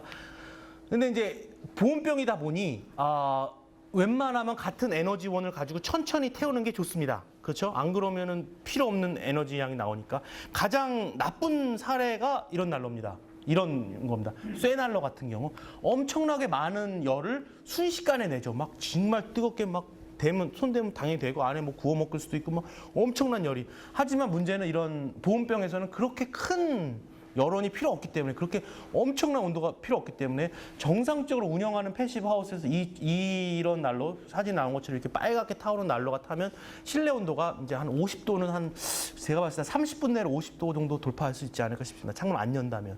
왜냐하면 다 막혀 있는 보존하고자 하는데 필요가 없는데 계속 열은 나오니까 그렇다고 끌 수도 없고. 그래서 되도록이면 똑같은 걸 태우더라도 천천히 열을 발산시키는, 말하자면 우리 전통 멋진 문화인 구들같이 한번 돌덩을 데펴가지고 그게 막 며칠도 가고 막 하듯이 되도록이면 천천히 발출, 많은 양이 나와버리면 필요가 없어지니까, 필요가 없으면 어떻게 해요? 당연히 창문을 열죠. 창문을 열면 뭐 에너지적인 차원에서는 이제 하늘나라에다 갖다 버리는 셈이 되고, 그다음에 아까 말씀드린 거주 편안함 측면에서만 봤을 때는 이제 템퍼러처 스윙이 일어나죠. 템퍼러처 이렇게 온도가 이렇게 꾸준하게 가는 게 굉장히 큰 장점이었는데 갑자기 뜨거워졌다가 낮아졌다가 막 이런 온도가 굉장히 큰 장점을 스스로 버리는 셈이 되니까, 이왕이면 이렇게 구들이라든지 저희 모델에서 쓰고 있는 뭐 베치카 난로, 러시안 난로 스타일로 오랫동안 그냥 작은 열을 하거나, 바닥 난방 시스템으로 들어왔을 때는 뭐 우리의 그 바닥 온수 난방이 뭐 절대적으로 우수합니다. 뭐 유럽이나 그런 데 다 지금 우리 걸 배워가고 있고, 보일러가 있다면 보일러가 있어야겠죠. 그 열원이라는 보조 열원이라는 차원에서 그 보조 열원, 그러니까 보일러에서 열을 보일러라는 건 그냥 보일러지, 열을 어떻게 전달하느냐, 미국이나 뭐 유럽처럼 이렇게 공기 순환으로 열을 전달할 수도 있고, 우리처럼 바닥을 뜨겁게 할 수도 있고, 뭐 라지에이터를 만들 수도 있고, 열을 전달하는 방법은 다양하지만 그 중에서 과학적으로나 여러 가지 편의성에서 에너지적인 측면에서 가장 월등히 우수한 게 물이라는 용매를 통해서 열을 전달하는 거기 때문에, 엑셀 파이프는 보통 패시브 하우스도 무조건 다 깔죠. 저희 살돈 제로 에너지 하우스에도 바닥 전체에 엑셀 파이프가 깔려 있습니다. 단지 이거에 뜨거운 물을 공급할 보일러가 없을 뿐이죠. 8번째는 남양을 최대화한. 근데 이것도 사실은 뭐 필수 요소는 아닙니다. 사실은 뭐 남양이면 물론 좋죠. 우리 상식적으로 햇볕이 겨울철에 따뜻하니까 반대로 여름엔 좀 더울 수도 있고. 하지만 사이트라는 게 뭐 건물도 그렇고 개인 주택도 그렇지만 마음대로 이 전체 뭐 몇십만 평이 내 땅이면 내 마음대로 사이트를 정하지만 바로 옆에 무슨 건물이 있고 뭐가 있고 막 다 그런 대부분이 그런 상황이기 때문에 향을 제대로 원하시는 대로 할 수가 없겠지만 자유롭게 어느 정도 해도 됩니다. 하물며 독일의 이제 도면들, 제가 패시브하우스 도면들을 보면 상당히 많은 주택들이 이렇게 앞에 아무것도 없는데 북향으로 집을 지었습니다. 물론 독일, 우리나라도 훨씬 덜 춥습니다. 여름에 훨씬 덜 덥고.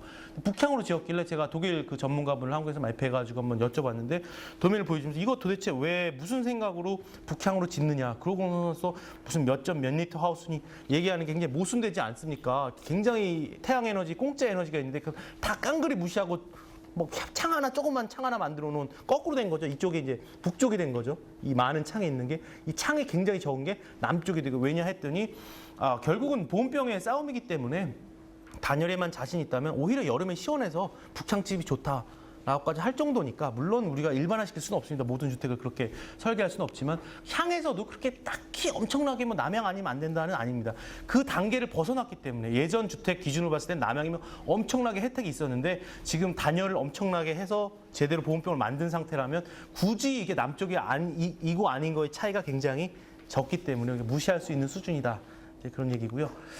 그다음에 마지막으로는 이제 공기 친화적 실내 마감 자재 및 공법을 쓰는 겁니다. 뭐 결국은 마감재 접착제 얘기죠. 그래서 바닥을 예를 들어서 뭐 타일로 한다든지, 뭐 저희 같은 경우는 시스템 안에서는 벽을 뭐 실크 벽지라든지, 가장 나쁜 게 이제 실크 벽지죠. 우리가 흔히 말하는 실크가 아니지 않습니까? 이게 PVC인데, 비닐인데 그걸 실크 벽지라고 우리는 부르는 그런 걸 한다든지 하는 대신에 그냥 깨끗하게 페인트 칠하고, 굉장히 비쌉니다. 사실은 그 좋은 페인트를 쓰게 되고 깔끔하게 하려면 한다든지, 그런 노력이 이제 뭐 에너지적인 면은 아니지만 새 집이고 새 건물이고 하니까 노력이 있고, 그다음에 전기 쿡탑 같은 경우도 제가 뭐 언급을 하자면, 또 뭐 굳이 패시브하우스의 필수 요소는 아니지만 지금 일본이나 미국이나 유럽 쪽에서는 거의 표준화로 가고 있습니다. 왜냐하면 근본적인 그 가스 레인지의 문제점이 있습니다. 아시는 분은 아실 수 있겠지만 어떠한 물체도, 불에 타는 물체가 정상적인 환경에서 절대로 완전 연소가 일어나는 데는 단 0.1초도 없습니다. 항상 불완전 연소가 일어납니다. 우리 라이터를 켜도 그렇고 종이를 태워도 그렇고, 뭐 바람이 안 불고 가만히 있는 데서도 우리 실험실 완벽한 상황을 만들지 않으면 항상 뭔가가 덜 탑니다. 그래서 원래 재료가 방출되죠. 그게 그나마 뭐 종이라든지 무슨 쑥이라든지 그러면 그나마 냄새가 좋은데, 이거는 린나의 그런 가스레인지는 가스지 않습니까? 가스레인지도 믿기 어려우시겠지만 지금 집에 가셔서 거기다 요리하다 라면을 넣고 그런 문제가 아니라, 뭐 오래된 가스레인지가 아니라 완전 새 거에 통도 새 거고 완벽하게 아주 그냥 깨끗하고 막 빛나도 불을 붙였을 때 단 1초도 완전 연소되지 않습니다. 조금씩 무조건 셉니다. 무조건 새는 게 엄청나게 새진 않기 때문에 우리가 냄새로 맡을 수도 없고요. 실질적으로 감지기를 갖다 대도 인지하기도 굉장히 미량이지만 문제는 뭐냐면 주부라든지 요리하시는 분 입장에서 특히 우리나라 요리는 거기서 막 복잡하게 많이 하지 않습니까? 오래 하고 계속 노출돼 있죠. 그래서 이제 미국 연구 결과 같은 걸 보시면은 미국 가정에서 그 전기 쿡탑으로만 바꿨을 때 봤더니 많은 주부들이 이렇게 평생 갖고 있던 두통이 막 없어졌다. 라고 할 정도로 굉장히 저는 심각한 문제라고 생각하는데 많이들 이렇게 관심을 안 가지시더라고요. 근데 이런 얘기를 들으시면 다시 뭘 사시게 되면 무조건 전기 쿡탑을 사시게 되겠죠. 제가 무슨 스폰을 받는 것도 아니고 무슨 리베이트를 받는 것도 아니지만 어쨌거나 기존의 시스템에 문제가 있습니다. 해결하기 위한 노력이 필요하고 패시브하우스로 와서 고기민이 될 경우에는 더욱더 민감하기 때문에 많이들 요즘에 근데 주택들 가면 다 제가 보는 집들은 다 전기 쿡탑을 그냥 아파트에다 쓰시더라고요. 다 리모델링을 하셔서 유행인 것 같기도 합니다. 근데 전 세계적으로 그러니 딱 이렇게 나쁜 유행 같지는 않아 보입니다. 그다음에 기본 원칙을 이렇게 정리해 보자면 이렇고요. 이 중에 이제 1번, 그다음에 2번, 3번, 4번까지는 이제 절대적으로 필요한 거고 5번부터 9번까지는 퍼센트리로 봤을 때는 뭐 제가 봤을 때는 물론 이제 터만은 당연히 해야 되니까 이거는 뭐 늘 가치도 별로 없다고 생각하는데 5번을 제외하고 뭐 이 정도 나머지는 100%를 본다면 뭐 1%도 안 들어가는 제 의견으로는 100% 중에서 99%가 1번에 있지 않나 봅니다. 사실 이 문제만 제대로 해결할 수 있다면 나머지는 다 상용화된 시스템 창원이 뭐니 다 구입할 수 있기 때문에 하지만 1번은 상용화된 자재는 있습니다. 뭐 목재도 있고 쇠도 있고 뭐 콘크리트도 있고 하지만 그걸 사람이 설계하고 사람이 조립해야 되기 때문에 현장에서 게다가 여러 가지 문제점이 나오는 1번이 가장 어려운 점입니다. 그래서 이제 살돈 얘기로 이제 1시간 남았는데 좀 빨리 이제 끝내도록 하겠습니다. 질문도 있으실 수도 있기 때문에. 이제 달발 목표가 뭐 관심이 있으신 분도 있겠지만 관심이 없으시게도 저는 얘기하겠는데요. 국내 농어촌 주민들에게 보급될 수 있는 모델을 구축하자가 10년 전이나 지금이나 제가 봤을 때 앞으로나 똑같은 초심입니다. 대단한 초심입니다. 정말로 저희 부모님이지만 물론 저도 그거에 제 어린 나이에 굉장히 큰 영향을 받고 저는 자랐고요. 저희 아버지의 학습에 대해서. 그래서 사실은 대학교도 과도 이렇게 바꾸고 건축으로 그 후에도 대학원 박사과정도 이렇게 좀 그쪽으로 공부하게 되고 굉장히 제 인생 굉장히 큰 긍지와 즐거움을 느끼고 있는데 그게 국내 농어촌 주민들에게 보급될 수 있는 말하자면 패시브 하우스 에너지 절약 모델을 구축해야 된다. 그러기 위해서는 이제 이 부분이 굉장히 중요한 부분입니다. 아까도 말씀드린 것처럼 최대한 간단한 구조로 기본 계획 및 설계 적용이 용이한 기법을 써야 된다. 그래야만 시공상 발생 가능한 오차나 문제점을 최소화할 수 있다. 즉 다르게 말하자면 예측 가능한 시스템을 만들어야지 이건 자체는 완벽해요. 우리 흔하게 하는 연구들이 그렇죠. 국가나 그 기업이나 뭐 여기도 연구하시는 분들 계시면 흔하게 나오는 연구 결과들이 그런데 무슨 모델 그 안에서는 완벽한데 밖에 나가서 그걸 그대로 하자면 불가능한 본인들만 할 수 있는 물론 그게 무슨 생물의 세계 무슨 뭐 화학의 세계 그런 건 좋겠지만 이런 실질적으로 실현되는 사례에서는 전혀 어떠한 도움도 안 되는 왜냐하면 너무나도 예전에 벌써 다 했을 테니까 실험 이런 것 자체는 실현하기 위해서는 이 부분이 굉장히 중요합니다. 왜냐하면 시스템이 나오거든요. 이게 바로 아까 말씀드린 그 인증제도 얘기하면서 많은 사례들이 필요하다는 게 이런 거고 전 세계에서 싸우고 있는 게 사실 이 시스템을 만들고 있는 겁니다. 그래서 표준화시킬 수 있는 모델. 아까 보여드린 ICF라는 게 제가 봤을 때는 전 세계 앞으로 굉장히 오랫동안 그걸 깰 수 있는 콘크리트를 쓸 경우에는 깰 수 있는 자재가 나올 수가 없습니다. 왜냐하면 너무나도 예측이 가능하기 때문에 비용이 더 비싼 것도 아니고 사실 단일자는 어차피 들어가야 되니까 그대로 그냥 올라가기 때문에 실질적으로 콘크리트로 짓는다. 그랬을 때 그거보다 더 성능이 좋은 거를 만드는 건 또 다른 얘기고 어느 일정한 성능을 내는 거를 우리가 소비자 입장에서 또 뭐 다른 사람 제3자 입장에서 예측 가능한 걸로 깰 수 있는 모델이 당분간 나올 것 같지가 않습니다. 그것처럼 시공상 발생 가능한 오차 문제점이 최소화가 돼야 그다음에 모듈화가 돼야 된다는 거죠. 그 얘기는 똑같은 유형들이 다양하게 다른 설계, 다른 뭐 평면 인면으로 그려져서 비슷한 성능을 보여줘야 되고 똑같이 지었다면 적어도 정말 10% 아니야 한 5% 이하의 오차로 성능을 보여줘야 그게 연구 결과고 무슨 발전시킬 가능성이 있지 그때 지을 때마다 그 일한 목수에 따라서 에너지 성능이 바뀌고 얼마나 꼼꼼했냐가 바뀌고 그걸 우리가 다 조절할 수가 없기 때문에 시스템을 그렇게 만들지 않으면 할 수가 없다. 그래서 일반 주택 규모 비용에 최소화시켜서 보급형 표준주택을 구축하자가 굉장히 오랜 바람이고 그걸 위해서 계속 노력을 하고 있고 저도 이렇게 워크샵을 지금 여기 와서 발표를 하고 있고 그렇게 하고 있습니다. 근데 그것에 제가 여기서 좀 말씀드리자면 변화가 좀 일어났습니다. 최근에 들어서 연구개발 및 적용을 통한 실현을 했습니다. 그래서 이제 이거를 가지고 많은 건축주분들이 지금 10,000명도 훨씬 넘게 오셨죠. 주택에 정말로 매일같이 사람들이 오고 굉장히 장시간을 저희 두 분의 부모님이 심심하지 않게 하루 종일 아침 8시부터 저녁 한 7, 8시까지 계속 붙잡고 늘어져서 많은 얘기를 하고 가십니다.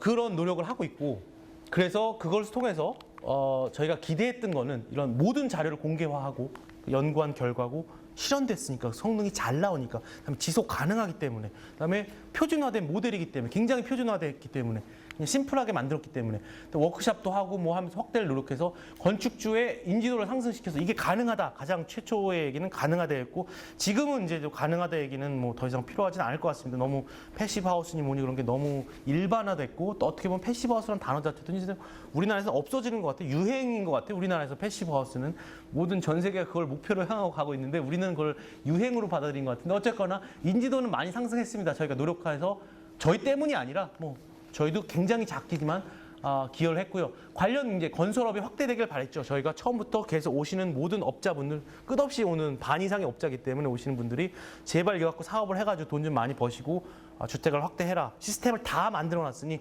그대로 가져가서 그대로 짓고 설계만 다르게 하고 외장만 다르게 하고 내장만 다르게 하고 화장실만 다르게 만들고 에너지 성능과는 아무 상관이 없는 그것만 하시면 됩니다.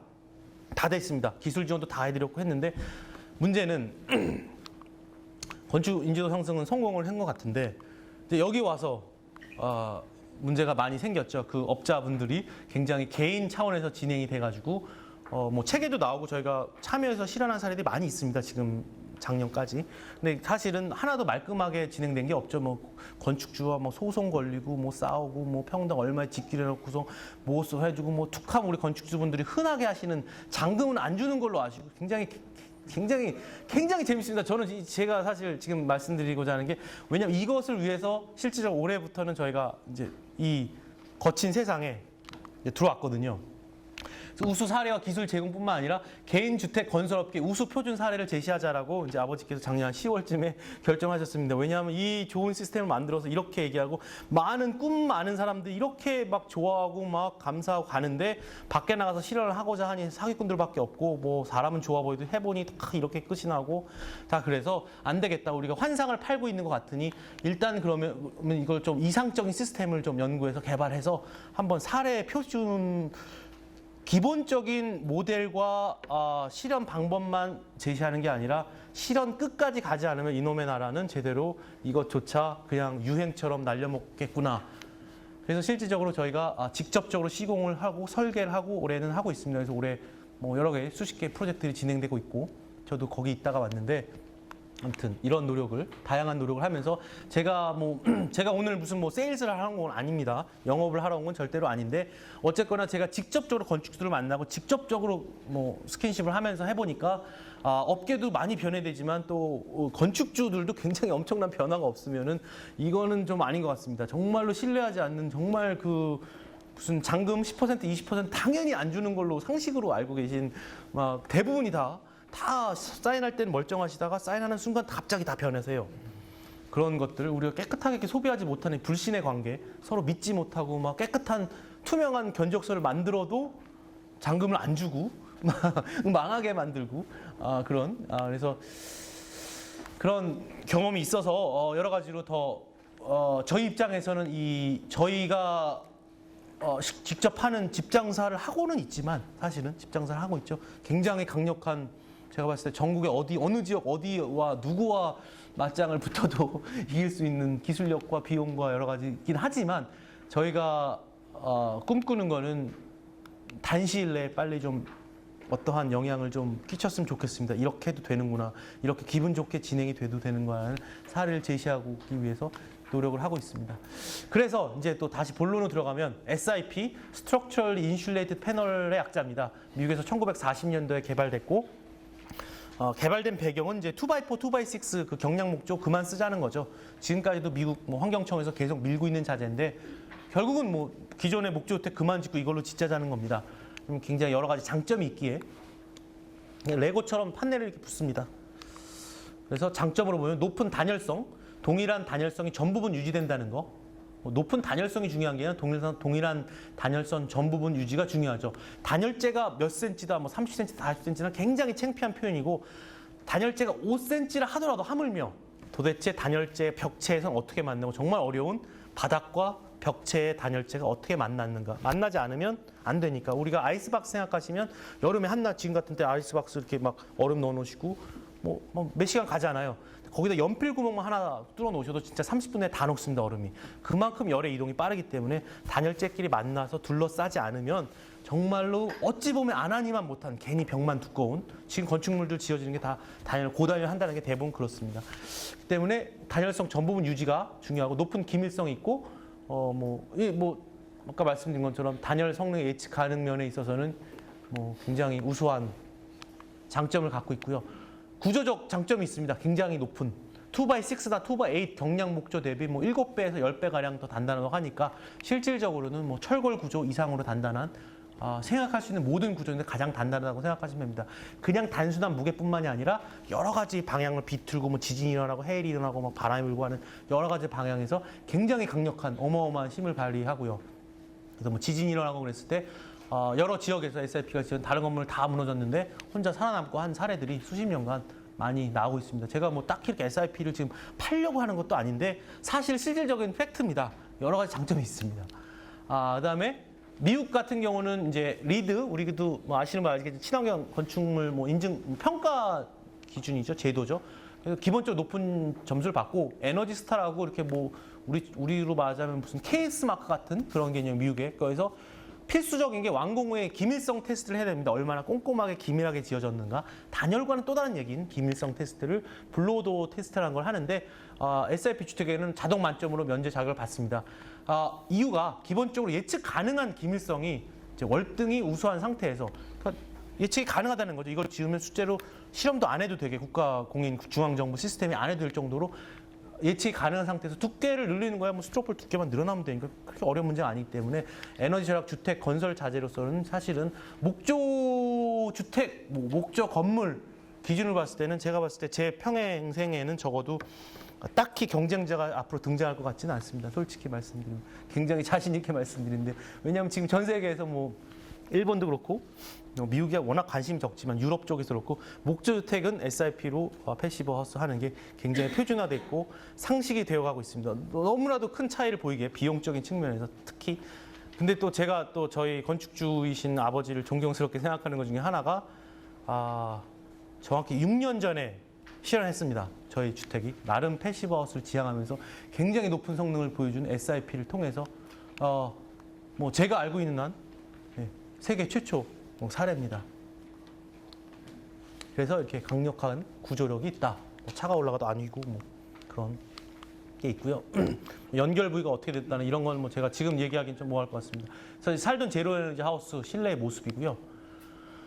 배치카 단면, 그다음에 이렇게 열반사 필름, 온돌이라고 하는 거를 실내에서 붙이죠. 저희 모형에 대한 얘기인데요. 이거 자체에도 오해하시면 안 되는 게 얘는 복사열을 반사시키는 단열재입니다. 엄밀히 말해서 단열재도 아니죠. 그냥 복사열을 방출시킬 뿐이죠. 밖이 추운데 얘만 해놨을 때 아무런 건 아니겠죠. 조금 레이어는 있으니까 뒤에 스트로폴도 보통 붙어 있고 하니까 효과는 있겠지만 이걸 단열재로 인정하지는 않습니다. 근데 우리나라에서 국토해양부에서 이걸 단열재로 인정하고 있죠 지금. 그래서 원룸들 제가 좀 살고 있는 곳이 좀 추운. 그렇게 춥진 않지만 강원도 춘천에 살고 있는데 거기 원룸들 짓고 요즘에 원룸이 아직도 유행인 것 같아요. 춘천은 많이들 짓고 있는데 다 이걸로 그냥 공고리 짓고 이거 하나 붙이고 그냥 끝입니다. 이거 절대로 단열재가 아니죠. 복사열을 반사시키는 성능을 갖고 있죠. 복사열이 뭐냐면 벽체가 있을 때 이렇게 둘러싸인 우리가 보온병이건 뭐건 상황에 있을 때 우리 몸에서 나오는 또는 어떤 물체에서 나오는 열이 겨울철을 기준으로 본다면 이 실내 온도보다 높다면 복사열이 방출됩니다. 우리 온도가 겨울철 항상 높죠. 우리 온도만큼 실내 온도가 보통 높지는 않으니까 항상 우리 열원이 되죠. 열이 나오죠. 그 복사열의 파장은 어떠한 단열재, 어떠한 물체도 다 뚫고 그냥 나갑니다. 하지만 은색으로 처리된 이런 물질에는 반사가 되죠. 그래서 로우이 코팅, 뭐 유리하는 거 그런 개념입니다.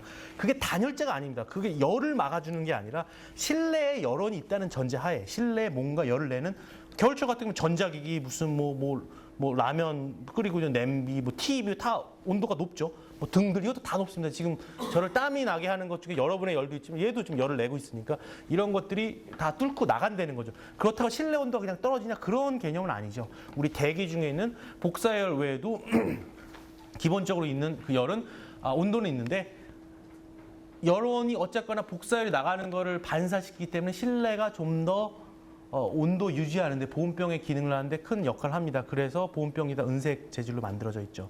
그지만 그게 은색 재질로 안 만들어져 있어도 괜찮다는 얘기를 말씀드린 겁니다. 거기서의 보온병은 은색 재질로 돼 있어서 되는 게 아니라 진공 단열재가 중간에 들어있기 때문에 보온병이 된 거지. 그 보온병이 은색으로 된 거는 너무나도 은색으로 만드는 게 쉽기 때문에 이것처럼 아무것도 아니기 때문에 그냥 은색을 해놓은 거지 은색이 아니라고 갑자기 보온병 성능이 팍 떨어지는 건 아니라는 거죠. 이걸 반대로 우리가 받아서 우리 업계나 막 오해를 하게 되면 이거 우수한 단열재다 우주선도 막 은색이 그러니까 이걸로만 하면 된다. 이거는 굉장히 보조적인 완전히 개념이 다른 보온병에서 단열은 이제 진공 단열재 중간에 진공 단열재 되어 있죠. 그래서 그 패시브하우스도 마찬가지로 유리창이 있고 문도 열고 그러기 때문에 계속 열이 새지만 보온병도 한번 넣어놓은 게 굉장히 오래 가는데 한계가 있는 게 뚜껑에 있죠. 그래서 보온병 비싸고 나쁜 거의 특징은 뚜껑이 어떻게 닫히느냐. 왜냐하면 뚜껑 자체를 진공 단열재로 만드는 것 자체는 쉬운데 닫았을 때 이 단열재가 만나질 못하잖아요.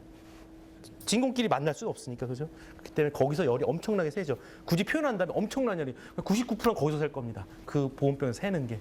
그래서 열반사 필름이 이제 그런 거다. 그래서 뭐 겨울철에 북쪽의 모습입니다. 저희 살둔에 뭐 항상 이렇진 않습니다만 눈 온 날 사진을 찍으면 이렇습니다.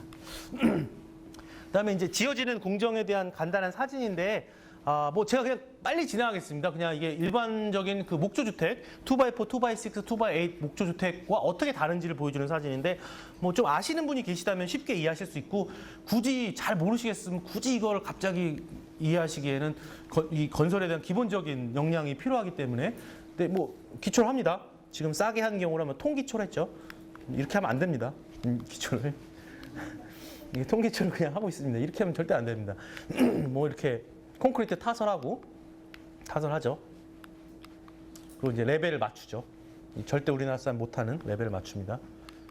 그리고 이제 방부목을 이렇게 대죠. 목조주택이기 때문에 방부목을 대고 여기는 콘크리트니까 중간에 실을 대고 방부목을 이게 다 박습니다. 뭐 앙카를 박아서 빼는 게 원래 정석이지만 어쨌거나 전형적으로 우리나라에서 이렇게들 많이 합니다. 그리고 또 하나 방법이 올라갔죠. 이런 사진 보시면 의아하시는 분이 계실까 제가 말씀드리면 이게 왜 두 개냐 하면 첫 번째가 레벨이 안 맞아서 첫 번째 그냥 붙인 거고 두 번째는 레벨을 맞춰서 재조정하는 거죠. 그래서 이 간격들이 다릅니다. 다 전체를 돌면 이 차이가 우리나라가 이제 얼마나 기초를 대충 하느냐. 왜냐하면 콘크리트만 짓다 보니까 기초 레벨 맞추는 거에 대한 전혀 그렇게 어려운 작업도 아닌데 전혀 신경을 안 쓰고 우리 건설업이 굉장히 발달했음에도 불구하고 뭐 목수라든지 뭐 전기업자, 설비업자 수준이 굉장히 높아졌는데 불구하고 기초만은 아직도 굉장히 노가다 영역으로 남아 있는 굉장히 기초가 좀 에러입니다. 집을 지을 때 보면. 그래서 이제 벽체를 이렇게 레고 쌓듯이 뚝뚝뚝 붙이고요. 이렇게 다 붙이고 이제 다락방이 있습니다. 여기는. 그래서 장선이라는 게 걸리죠. 위에 방이 만들어지는 거죠. 이 위에. 이건 1층이고. 그리고 이제 목조주택이라 실내는 다 2x4, 2x6제로 경량 목구조처럼 다 틀을 만듭니다. 방 틀을. 이 안에 방들이 만들어지는 거고 뭐 문이 달리고 뭐 하는. 목조주택과 유사합니다. 뭐 이렇게 석가래 걸리고 뭐 용마래 걸리고 똑같습니다. 예.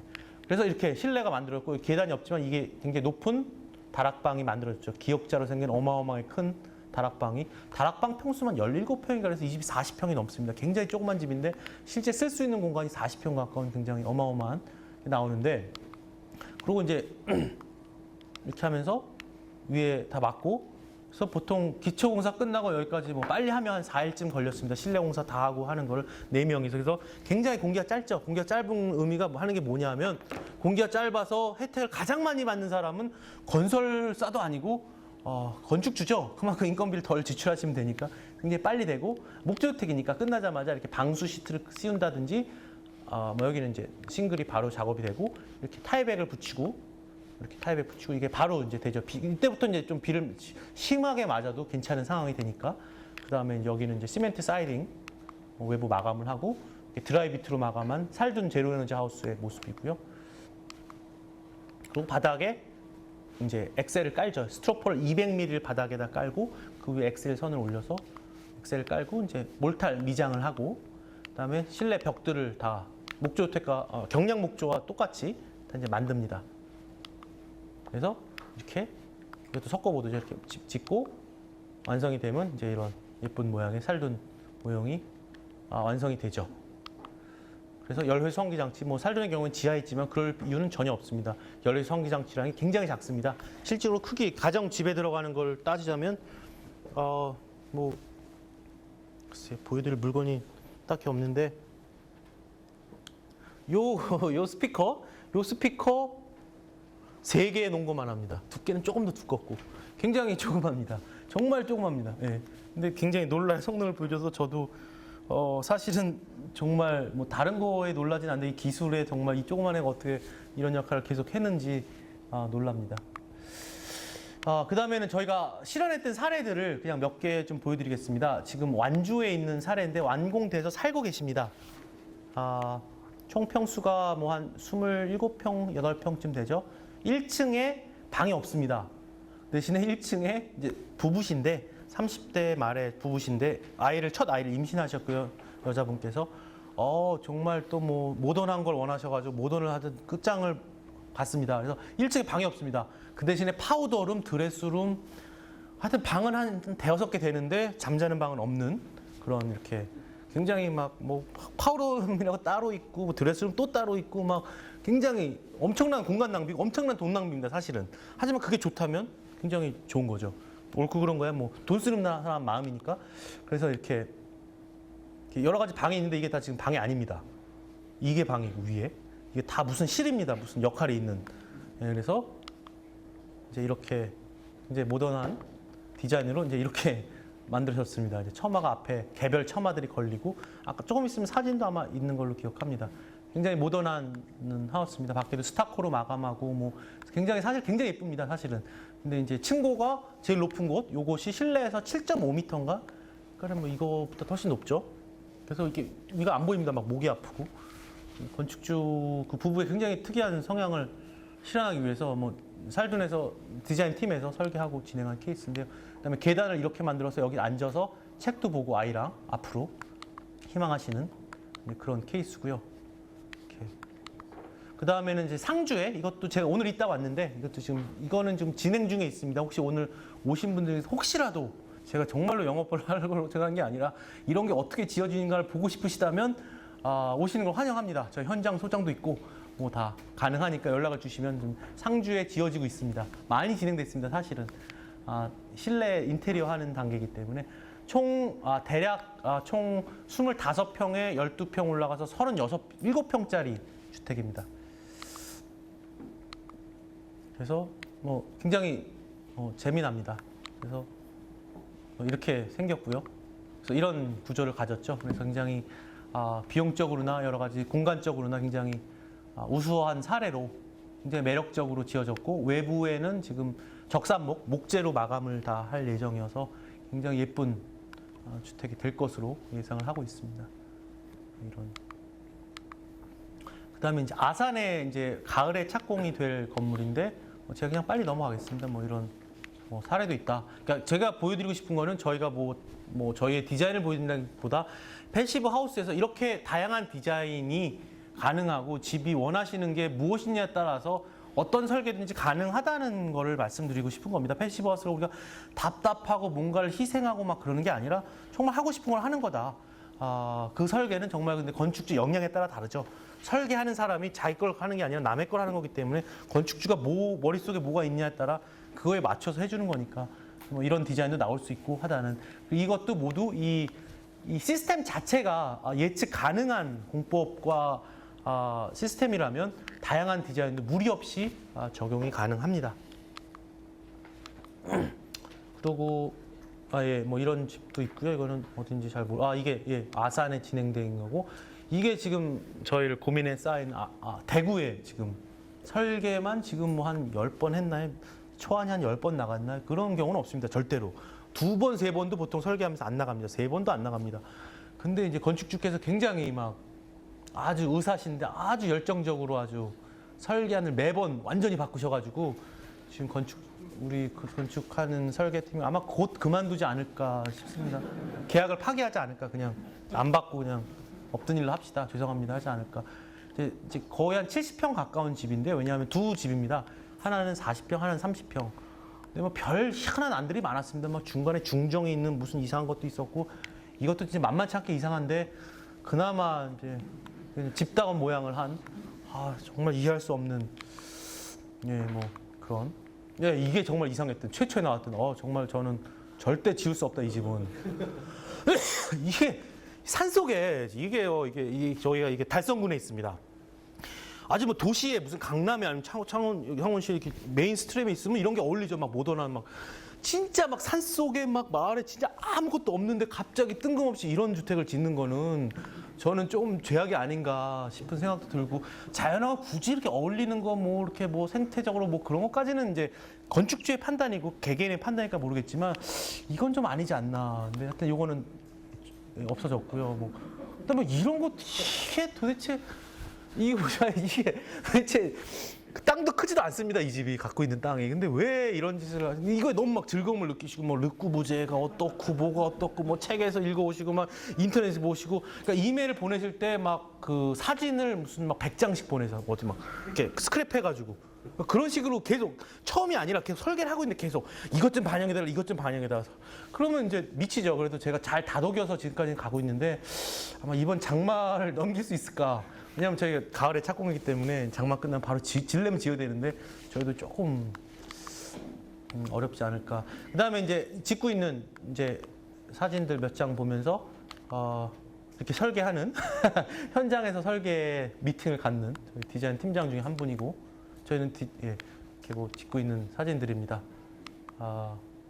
뭐 이렇게 절을 하시는 이런 뭐 있더라고요. 토 무슨 뭐라고 하던데요. 이렇게 행사가 있고 옆에 사진은 안 나오지만 어떤 동네 할아버지가 오셔서 이렇게 뭘 외우세요. 이렇게 주문을. 그게 없어서 그냥 절한 게 아니에요. 이렇게 막 주문을 외우면서 절한 거거든요. 이걸 딱 절하고 이게 비 오는 날이었습니다. 1시에. 그 시간도 1시에 되는데 뭐 아침도 아니고 저녁도 아니고 1시, 오후 1시에 비가 왔어요. 그날. 토우제인가 무슨 하여튼 했는데 이 땅이 이제 완주에 있는 땅인데 전북 완주 이 땅이 문화재 무슨 뭘로 딱 엮였어요. 빡 잡혔어요. 이게 한 게 지금 4월인가 3월인가 뭐 그때였는데 올해 과연 지을 수 있을지 문화재 뭐 조사 다 들어가고 갑자기 그래서 제가 이제 저는 이제 이런 샤머니즘을 굉장히 좋아하는 사람임에도 불구하고 이게 뭐 뭔가 좀 오히려 부정을 탄 게 아닌가 이렇게까지 이게 지금 사진 안 보지만 비를 맞고 있습니다. 지금 막 장대에 비를 맞으면서 옆에 계신 분은 뭐 써오셔가지고 이렇게 주문 같은 걸 외워요. 그게 그냥 말이 아니에요. 그러니까 이렇게 뭐 잘 짓게 해주시고 막 이런 게 아니라 저쪽 막 이렇게 무슨 막 인디안 뭐 같이 이렇게 막 그 단어가 아니에요. 그런 걸 막 긴 걸 막 외우고 계시고 이분들은 절하고 막 돈 넣고 막 돼지머리 입고 했는데 문화재 무슨 어쩌고로 걸려가지고 과연 언젠가 지을 수 있을지 설계 끝난 지는 한참 됐는데 그래서 이런 사례가 있다는 거 저희 뭐 같이 조명부터 시작해서 뭐 모든 재료를 같이 건축주랑 쇼핑을 하죠. 같이 고르고 같이 하고 모든 자재 뭐 견적 다 투명하게 하고 이게 저희가 자랑을 하려는 게 아니라 이렇게 해야 된다는 얘기입니다. 주택을 짓고 뭘 지을 때 건축주가 정말로 주인의 역할을 하려면 적극적으로 참여해야 되고 참여할 수 있도록 시공사 입장에서 받아줘야 되고 그래서 을지로 그런데 서울 을지로 그 도매 가서 다 같이 고르고 뭐 하고 뭐 또 같이 보고 그걸 통해서 견적을 내고 그다음에 아까 보신 그 모던한 하우스가 이 집입니다. 이거는 이제 스페니시거에 있는 강릉에 있는 주택이고 이 집이 아까 보신 그 집이 굉장히 뭐 강렬합니다. 지금은 뭐 데크도 깔리고 옆에 막 담장도 세워져서 더 모던한데요. 뭐 이런 굉장히 강력하죠. 이것도 정말 농촌 중간에 그냥 딱 있습니다. 마을에 평야에. 뭐 옳고 그름은 건축주가 판단하시는 거니까. 실내가 굉장히 높죠. 이 친구가 7.5m입니다. 창문이 26개인가 달려. 한 평에 창문 하나씩 있는 것 같아요. 그리고 뭐 이렇게 다락방이 있는 다른 주택, 배치카가 있는 주택. 그다음에 이제 모니터링 결과 지난 5년 6개월간 뭐 제가 중요한 얘기는 다 한 것 같습니다. 에너지 절약 측면에서는 여름철 실내 온도가 35도 이상일 때 있었습니다. 작년 여름에 8월인가 굉장히 전국이 더울 때 여긴 더 더웠겠죠. 저희 홍천도 굉장히 더웠습니다. 물론 산속이라 시원하겠죠. 하지만 35도는 똑같이 덥습니다. 굉장히 덥습니다. 특히 실내 여름 죽을 것 같이 더운데 가만히 서 있기만 해도 땀이 나고 실내 온도 최대 온도 23도였고요. 23도가 35도에서 얼마나 추운 온도냐면 정말로 무슨 다운 자켓 입어야 될 온도입니다. 굉장히 차가운 온도가 24시간 유지가 됐고요. 겨울철 실내 온도 20도에서 23도 이상이 항상 유지됐고 물론 보조 여론이 겨울철엔 필요합니다. 아니면 따뜻한 날이 계속되거나 화창한 날이 그럼 아무 문제가 없는데 항상 겨울에는 이제 추우면서 흐리고 뭐 막 그러면 이제 한번 떨어진 온도를 높이기 힘들죠. 그래서 보조 여론을 사용해야 되고 그다음에 여기에 대한 얘기를 다시 제가 여름 얘기를 하자면 여기는 또 여름이 중요하니까 말씀드린 것처럼 세팅을 해야 됩니다. 온도를. 보조 여론은 겨울에는 보조 여론을 통해서 좀 높여놓고 그걸로 그냥 막 며칠이고 사는 건데 또 사람이 열을 내고 또 뭐 목욕하고 요리하고 다 열이니까 조명도 열이 나고 여름철 이게 모든 게 다 반대로 작용하니까 우리 자체가 더운 존재고 그다음에 갑자기 23도가 떨어지진 않죠. 23도를 만들어야죠. 실내를. 밖에 온도가 35도일 때. 근데 이제 굉장히 뭐 창원만 해도 그렇진 않을 것 같은데 여기 워낙 녹지가 잘 개발됐고 좋게 잘 계획된 도시라 제가 보기에는 밤에는 이제 시원하죠. 아무래도 열섬 현상이 없는 지역에서. 밤에 잘 때 창문을 열어놓고 자죠, 조금. 아니면 주택에 천창 같은 걸 열어놓고. 실내 온도가 많이 떨어집니다, 새벽에. 아침에 일어나서 창문을 닫고 열외 수성기장치를 켜죠. 그럼 그 온도로 그냥 끝까지 23도라면 사시는 거죠. 엄청나게 시원합니다. 밖에 온도가 이럴 때. 지금 같은 데 한번 멀리지만 찾아오시면 제가 느껴보실 수 있습니다. 그다음에 거주 편안함 측면에서는 신선한 실내 공기질과 쾌적화가 일정한 실내 온도 24시간 유지되고 창문을 닫았을 때입니다. 창문을 열었을 때는 알아서 환기가 되니까 뭐 가을이든 봄이든 심리적 안정감이 또한 있어서 굉장히 겨울이 막 무섭고 막 그런 게 아니라 굉장히 밝게 받아들이고 굉장히 이 로맨틱한 겨울을 즐기고 여름에 또 시원하고 또 여름에 예를 들어서 봄에 황사 있으면 창문 닫아버리고 열외수환기장치 키면 또 다 필터링 하니까 또 깨끗하고 여러 가지 이런 편안하고 이 안정되고 이 믿을만하고 오래 갈 수 있는 물체인 게 이 멋진 에너지 절약보다 오히려 정말 큰 매력이라는 것을 저는 오늘 짧은 시간이지만 좀 제가 좀 전달했으면 하는 희망이 있습니다. 그래서 이제 마지막으로 무엇을 고민할 것인가라는 난해한 제가 얘기를 했는데 첫째 필요성에 대한 고민 이런 주택이 과연 필요한가? 그건 아닌 것 같습니다. 이제 그런 얘기를 하는 단계는 이제는 그건 아닌 것 같은데 아직도 우리가 합니다. 여기서도 충분히 그런 얘기가 나올 수 있고 갑자기 느닷없이 무슨 황토주택 얘기가 여기서 나오고 황토주택과 완전히 개념이 다른 주택이죠. 원하시는 게 황토주택이면 황토주택을 하시면 되죠. 하지만 우리가 일반적으로 아파트에 살고 있는 그 쾌적함과 그 뭘 즐기기에는 불가능하고 엄청난 에너지가 드는 건 모두가 아는 사실이기 때문에 고연비 차량이 필요한가에 대한 거는 더 이상 우리가 몇 년 전까지만 해도 정말 몇 년 전까지만 해도 고연비 차량에 대한 강조가 전 세계적으로도 그랬지만 우리나라에서 특히 별로 없었지 않습니까? 일본이 무슨 막 프리우스 만들고 막 고연비 미국 시장 할 때 우리나라 차들은 그렇게 안 했거든요. 근데 정말 불과 몇 년 전, 정말 한 3, 4년 전 신형 막 그 소나타 나오고 무슨 뭐 투산 그런 애들 나오고 막 그러면서 갑자기 연비가 막 높아지고 이제는 이제 기본이 됐지 않습니까? 그래서 저도 이 변하는 시점이 순식간에 일어날 거라고 보는데 게다가 승차감도 좋은데 연비만 좋은 게 아니라 과연 필요하다는 고민이 필요한 시기인가? 그다음에 추가 비용. 무엇과 비교해서 고비용인가? 이거는 주택도 그렇고 사무실도 그렇고 일반적인 모든 공간이 다 그렇습니다. 사실은 정확히 어떤 부분에 추가 비용이 들어가는지에 대해서 우리가 논의를 할 필요가 있고 그다음에 만약에 뭐 10%라도 20%라도 30%까지는 모르겠지만 조금이라도 더 들어간다면 만약에 이 쾌적함과 작업 능률, 사무실로 본다면 능률성 향상을 통해서 그럼 건물 크기를 뭐 100평짜리 사무실을 80평으로 하면 당연히 싸지 않습니까? 당연히 싸죠. 20% 당연히 다 하고도 남죠. 작게 짓고 나머지 금액을 가지고 그러면 뭐 녹지 공간을 만든다든지 뭐 이렇게 좀 복지 공간을 만든다든지 하는 게 오히려 우리 현대인의 이성적인 판단이 아닌가. 같은 기준으로 평당 뭐 얼마가 비싸고 그런 것보다는 오히려 주택도 마찬가지입니다. 저희가 지금 짓고 있는 주택이 딱 이렇게 비싸지 않지만 뭐 비싸다 한들 예를 들어서 40평일 때 뭐 얼마가 추가된다면 그럼 36평으로 지으면 되죠. 그 대신 설계 잘해가지고 45평보다 더 멋진, 더 실용적이고 오래 가는 디자인을 만들면 그렇게 고민을 해야지 우리 추가 비용에 그거에 묶여 있는 거는 너무 이제는 그만해야 되지 않을까 싶어요. 근데 아직도 우리가 항상 얘기하는 게 추가 비용 하는데 도대체 어디서 추가 비용이 발생하며 도대체 무엇과 비교했고 그다음에 만약 그렇다면 그래도 그렇다면 좀 패러다임을 바꿔서 크기를 줄이면 간단히 해결되는 문제가 아닌가. 주택도 그렇고 사무실도 특히 그렇고요. 장점 연비 향상만이 아니라 승차감 또한 극도로 좋아진다면 지금 살둔 건축주신 저희 아버지가 항상 예전부터 지금까지 계속 하시는 말씀입니다.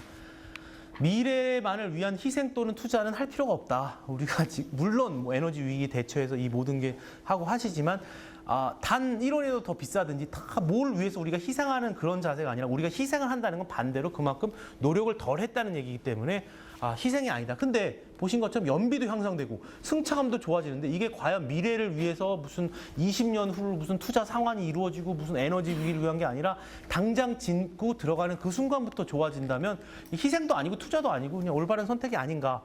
이 주택뿐만 아니라 보통 사무실 건물도 그렇고 일 효율성 여러 가지 복지 차원에서도 저는 마찬가지로 생각합니다. 공무원들 지금 여름에 뭐 28도 이하면은 뭐 에어컨 못 켜게 하고 막 그런다는데 그러니까 일을 제대로 할 리가 없지 않습니까 사실. 그게 저는 좀 공간을 줄이거나 뭘 하더라도 좀 효율성을 좀 높이는 게 요즘 현대 사회에서 올바른 이성적 판단이 아닌가. 그다음에 이거는 뭐 마지막으로 이제 설계가 굉장히 큰 화두고 저희가 설계에 큰 노력을 하고 있기 때문에 다들 하는 말이 이렇습니다. 건축주들이 직접적으로 되면 나는 특별한 거 원하지 않는데요. 딱 요 단어 거의 이렇게 가요. 화려하지도 않고 간단하고 심플하면서 살기 좋고 평범하고 실용적인 집을 원한대요. 그게 세상에서 제일 어려운 게 그런 거거든요. 정말 이게 정말로 이거는 정말 대단한 사람이 와도 하기 힘든 정말 어려운 설계 이런 건데 이게 그냥 뚝딱 뭐 될까 과연 그렇게 노력을 안 하고 그래서 설계라는 것 자체에 대해서 좀 진지하게 바라봐야 된다 그런 내용이었고요. 예, 감사합니다. 저희가 홈페이지도 있고요. 뭐 자료들도 많이 올라와 있고 또 제 전화번호도 홈페이지에 올라와 있어서 언제든지 연락 주시면은 주택 실현이나 그런 거 외에도 관련된 많은 업계에 학계에 계신 분들이 질문 사항이라든지 이렇게 어떤 의견이라든지 듣고 싶으시면 저희는 솔직하게 얼마든지 정보를 제공해 드리고 또한 뭐 어떤 식으로든지 저희가 협력하고 뭔가를 실현하는데 큰 관심을 가지고 있습니다. 지금 진행되고 있는 것들 중에 뭐 강원도라든지 아니면 저쪽 충청도인가요? 거기도 뭐 마을회관 짓고 있는 것도 있고 뭐 하고 있는 것들 저희가 다 뭐 더 디테일하게 말씀드리면 뭐 기업 이윤이나 뭐 그런 거 하나도 없이 저희는 확대를 위해서 여러 가지 노력을 하고 있고 어떠한 분이 예를 들어서 이 업계에 뛰어들고 싶으셔서 저희와 선의의 경쟁을 하고 싶으시면 적극적으로 저희가 서포트해드리고 합니다. 저의 꿈이 이제 빨리 이 일을 제가 그만두고 다시 좀 정상적인 생활로 좀 돌아가는 게 꿈이기 때문에 아무튼 감사합니다.